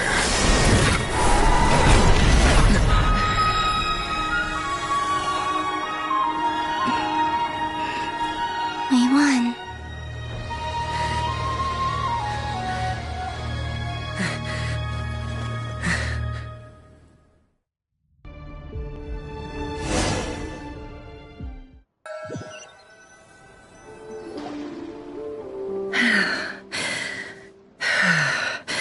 Nefer, how are your eyes?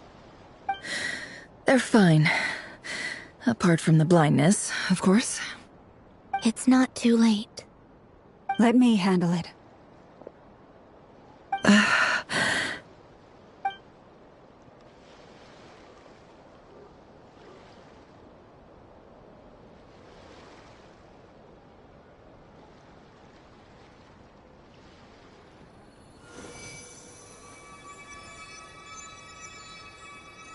Miss Nefer, it's not like you to lose your composure. That was the most reckless thing I've ever seen you do. Reckless how? The situation was critical. Our lives were at stake. We had to do something. Even so. Okay. I guess you're right. Under the circumstances, it was a wise decision. You traded your eyes for an incredible victory. In business terms, I suppose that's a huge return on investment. I'd be hard-pressed to argue otherwise. Still, I don't like this outcome, and I don't want you to lose your sight for good. People suffer when they make sacrifices they shouldn't have to make, whether that means faith, strength, Or in this case, your ability to even see. I had hoped you could win without sacrificing so much as a single hair on your head. Thank you. Really. All done. Don't try and open your eyes just yet. We'll see how you're doing in a couple of days.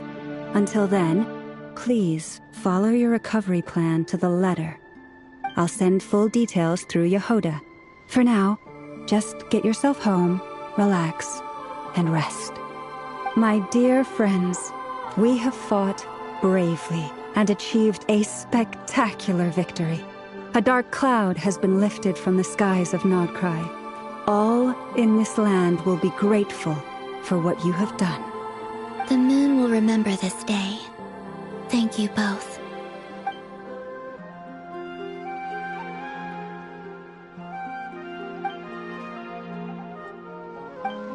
There's something I want to let you know. What is it? When Durin connected everyone's minds so I could access their powers, I also felt everything they felt. And since Nefer's eyes were injured, my eyes are hurting now too.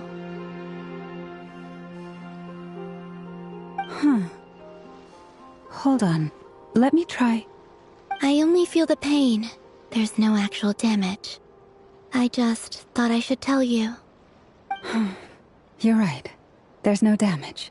That's a relief. But I must say, I'm surprised to hear the Kutar share something like this with me. In the past, you never used to open up about yourself. Things are a little different now from how they were. I'm learning to share how I truly feel with my friends. Friends? You have no idea how glad I am to hear that.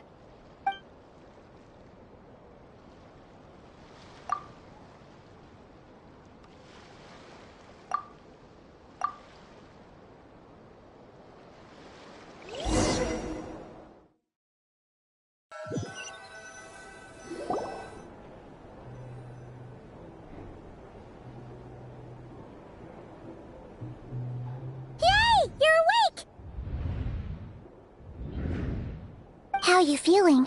Any aches and pains? Did you sleep well? I'm doing all right, Paimon. No need to worry about me. Phew! Well, that's good. Paimon's been sitting on the edge of the bed worrying about you for ages. You slept a whole day and night. Poor Paimon had to eat all by her lonesome. Glad to hear you didn't starve. How was the food? Well, it wasn't the same without you there to share it. Honestly, Paimon just can't relax when you're not your usual self. She couldn't enjoy the food and settle down to sleep. Well, I'm back to normal now. Oh yeah, and Albedo swung by earlier. He said to tell you to head to the tavern when you woke up. Varker and the others are organizing a victory feast and they want to celebrate with you. He also dropped off some medical supplies, but you seem fit as a fiddle, so guess you won't be needing those. If you're feeling up to it, let's head over now. Wouldn't want to keep them waiting.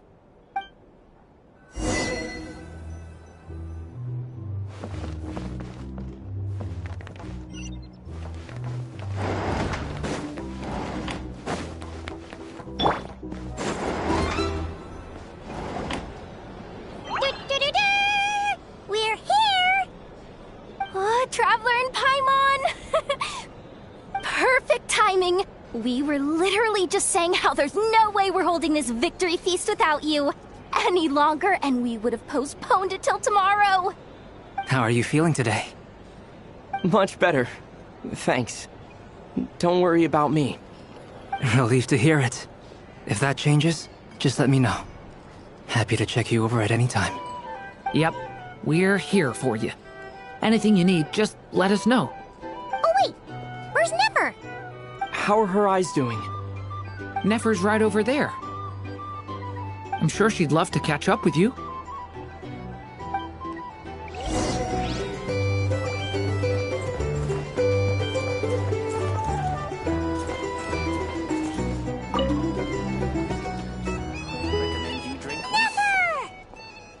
Traveler, Paimon, are you recovering well? Turns out that moon chanter has some real talent after all. My eyes were mostly recovered after just a couple days' rest. I can actually open them again now. Yeah, but you gotta be careful. Lauma says not to strain your eyes while they're still healing. Yes, thank you. I'm well aware. Yehoda, could I borrow you for a moment? I could do with an extra pair of hands. Oh, sure. Coming. Did you hear that? I gotta go help Lauma for a second. You guys chat among yourselves. I'll grab us some drinks on the way back. Paimon, you still like 'em sweet? You bet! Make it extra sweet, because Paimon's earned it! Sure thing!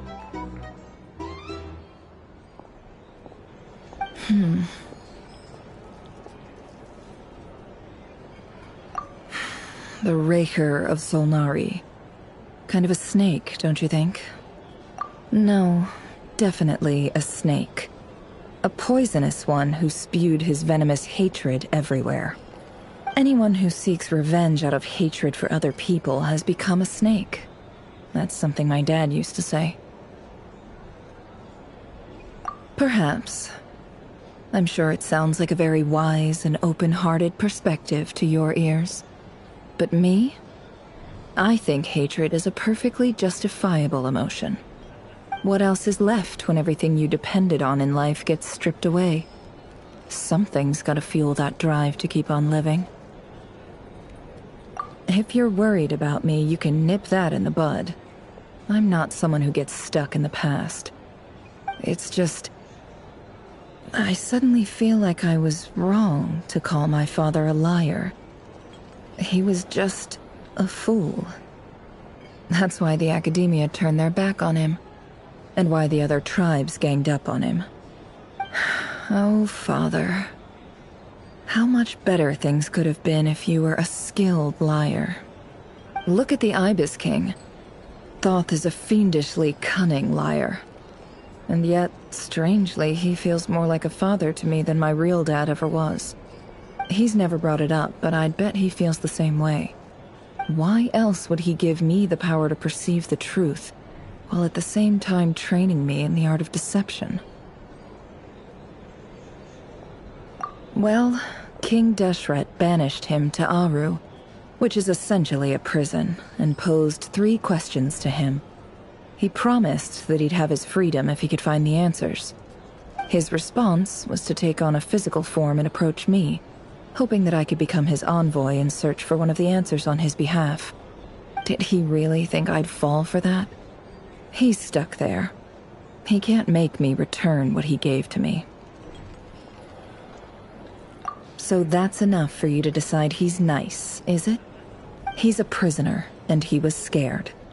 So he decided to perform some good deeds to win people's approval. He lives in fear because he's a deceiver. How is Rerir any different? You can't work as a spy your whole life and expect a happy ending. It's preposterous. Yet I can't say I don't understand it.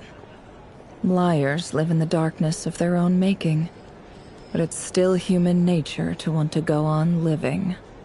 They say that a liar's soul is the most worthless thing in the world. What do you think?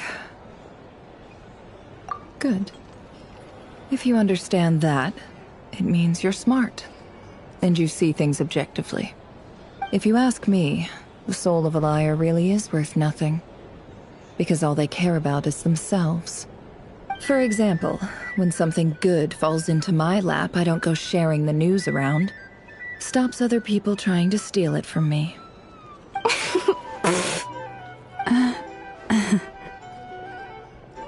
So be it.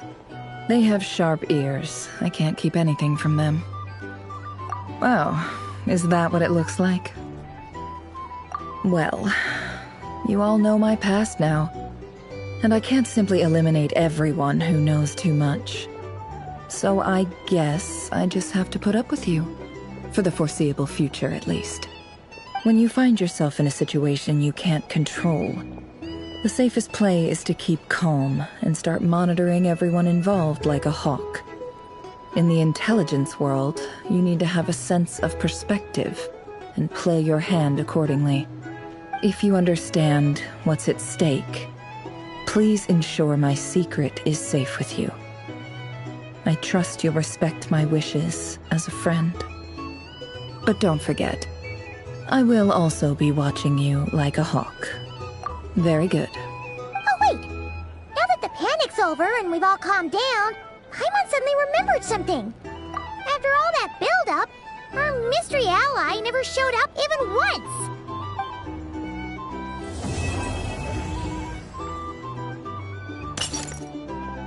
Huh? Am I imagining things?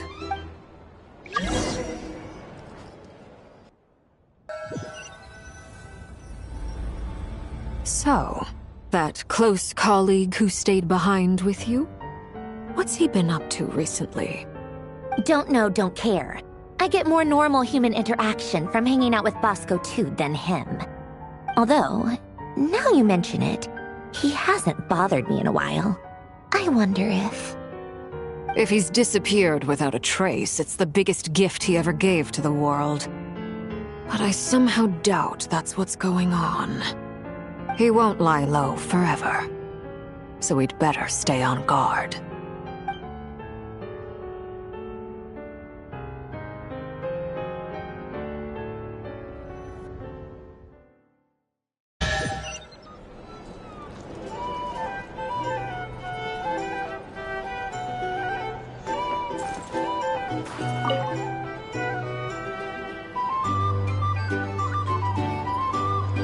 Ah, Lord Sangama Bay. How lovely to see you. I must thank you for the device you provided. It was an enormous help. Would I be right in thinking that it was developed by the Academia? Why come and ask me when you clearly know already? I mostly came to thank you.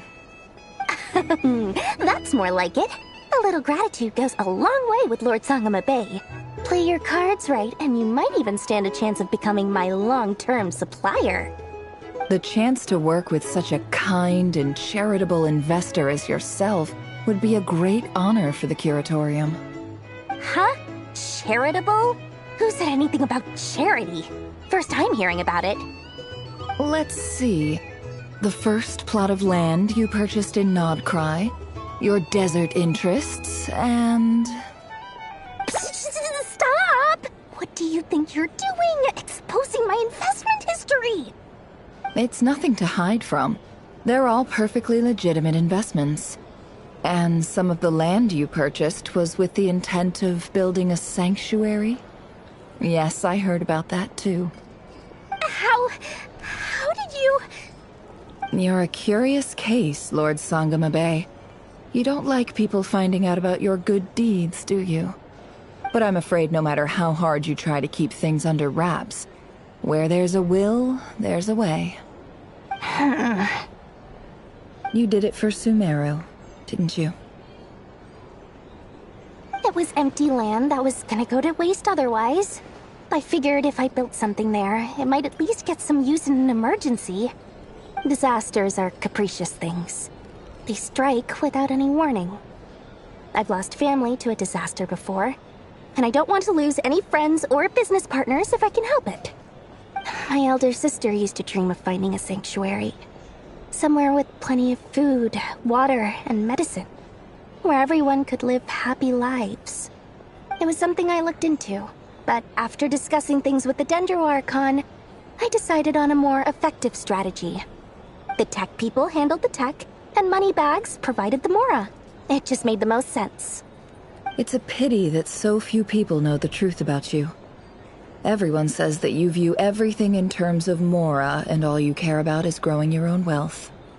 So, what's the problem with that? Everyone wants to be rich. It's human nature. So yes, I love Mora, and it's nothing to be ashamed of.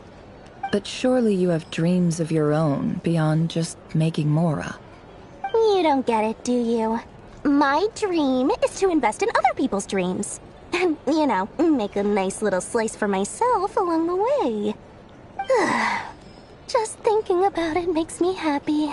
That sweet, sweet sound of Mora. Thank you. For the device? And the pendant. Oh, that. I was just returning a favor. Don't worry about it. Seems like we've both been away from home for a very long time. Yeah, so long that I barely remember what my family even looked like. That would be your mother, father, and sister? Yeah, though it's been years since my sister passed away. It's not like I want to forget them, obviously, but memory can be even more ruthless than the most calculating business person. Beyond a certain point, if something isn't helping you, it just gets rid of it. My sister can't help me now. Slowly but surely, her face is fading from my mind's eye. It's become a vague impression. Not everything will fade. When loved ones pass away, the beautiful memories are the ones that last the longest. Yeah, that's true. If you ask me, that's the one silver lining in all of it. Well, that, plus, I'm sure that life is much better now than it was back then. Oh, absolutely. I have tons of Mora, a big beautiful house, business is booming, and I'm as happy as can be. You've got a lot going for you too. Boss of the Curatorium of Secrets? I'm sure there's plenty of Mora to be made in that line of work. I appreciate the vote of confidence.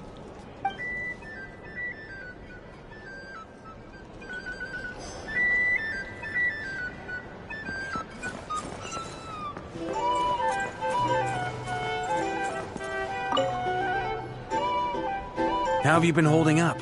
Any adverse reactions? If you start to take a turn for the worse, make sure you tell me right away. You don't need to worry about me, Grandmaster. I'm fine. I mean, I barely did anything, so...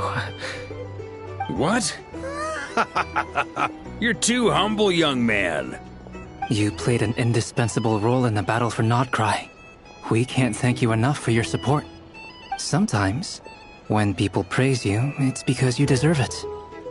The best thing is to accept it calmly and with grace. It's important to learn how to respond to words of admiration. Let's do a quick demonstration. Albedo, that was an incredible feat of alchemy. The pressure was on, but you worked flawlessly at lightning speed to get the job done. Thank you. I can't take all the credit, though. Durin played a big part in forming the alchemical array. See? Did you catch that? A masterclass in how to take a compliment. Okay, yeah. I did work pretty hard to help prepare for the battle. No point denying that. Hey, you guys!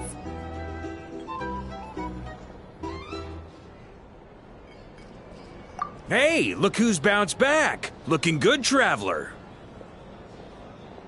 Seems like you've recovered. You won't need to take any more medication. Can I get you a drink? Huh? You know how to order at a bar now? You've sure learned a lot recently. Handling a drinks order is ridiculously simple compared to alchemy. Don't worry, I'll blend into society yet. Paimon believes it! You're clearly a fast learner, just like your brother. To be totally honest though, Paimon didn't quite follow all the details when you first explained the plan to us. Don't worry, that's completely understandable.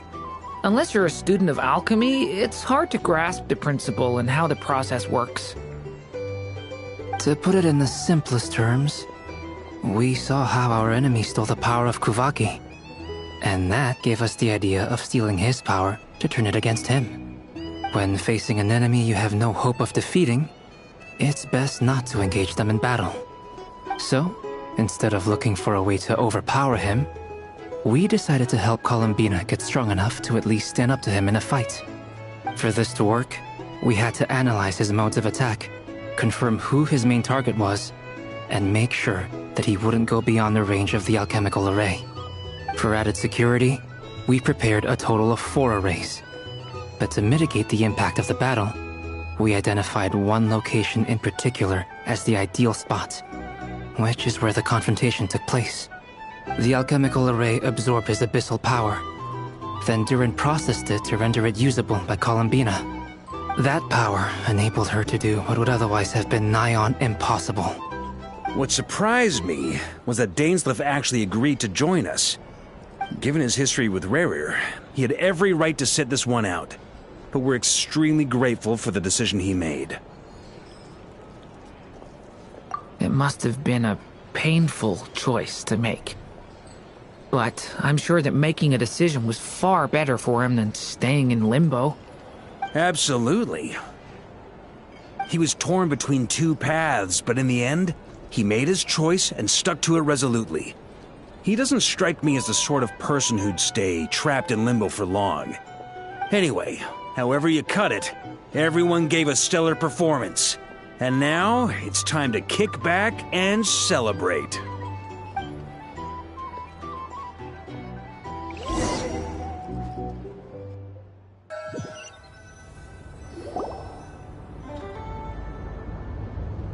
That's the only reason you're here. Yes. I've thought a lot about it. And I've realized that you, me, and Arlecchino should be friends. I think this is very important. So I felt I had to come and tell you. Well, this is a new one. I'm so moved. I can't even hold my teacup. If that's all, you can leave now. Do you not want to be friends with me? Or is it that you prefer being co-workers? What is this, Columbina? Are you deliberately testing my patience threshold? Right now, my politeness module is active. But if you say another word, I swear I'll shut it down. If your politeness module was active, wouldn't you say the word please at some point? Polonia, please see Lady Columbina to the door. Will you still invite me to your next tea party? What? Yes, I think you will. Bye-bye, dear Sandrone.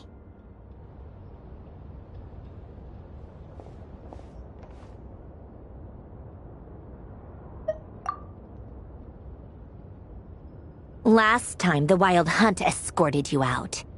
Would you rather I handled it myself this time? We just wanted to, see how you were doing now that it's all over. Why? Out of concern for my safety? I hope you didn't seriously think that the Rahier of Solnari would be able to lay so much as a finger upon me, given how prepared I was. Mostly because you kind of helped us out, so we just wanted to check you were okay. Looks like all your robots are fixed, huh? Oh, don't you worry about that. Tea time is already a write-off. The visitor before you managed to kill my appetite. If you're in the mood for tea, go ahead and help yourself. Otherwise, it's going to waste. My coasters are still missing in action, though. Use this notebook instead. Whoa! Pretty hefty notebook. Look at all those calculations. You can ignore those. They're just dumb scribblings. I doodle and write in my free time. Sometimes I remember the distant, dreamlike past. Sometimes I imagine the far-flung future. And other times, I grit my teeth and note down all the crazy nonsense going on in the present. Some people do the crosswords in the newspaper. This is my equivalent of that. Trying to predict the future is like daydreaming. And writing about the present just makes me furious. The past is my favorite. If nothing else, it's already set in stone, so I don't have to rack my brains trying to figure it all out. Huh. Although, having said that, the only vaguely interesting memory in my past is probably that guy they call Lord Artificer. Who else? Pretty much all the mecha and Fontaine are his personal handiwork. Wait, are you saying you know him? Like, personally?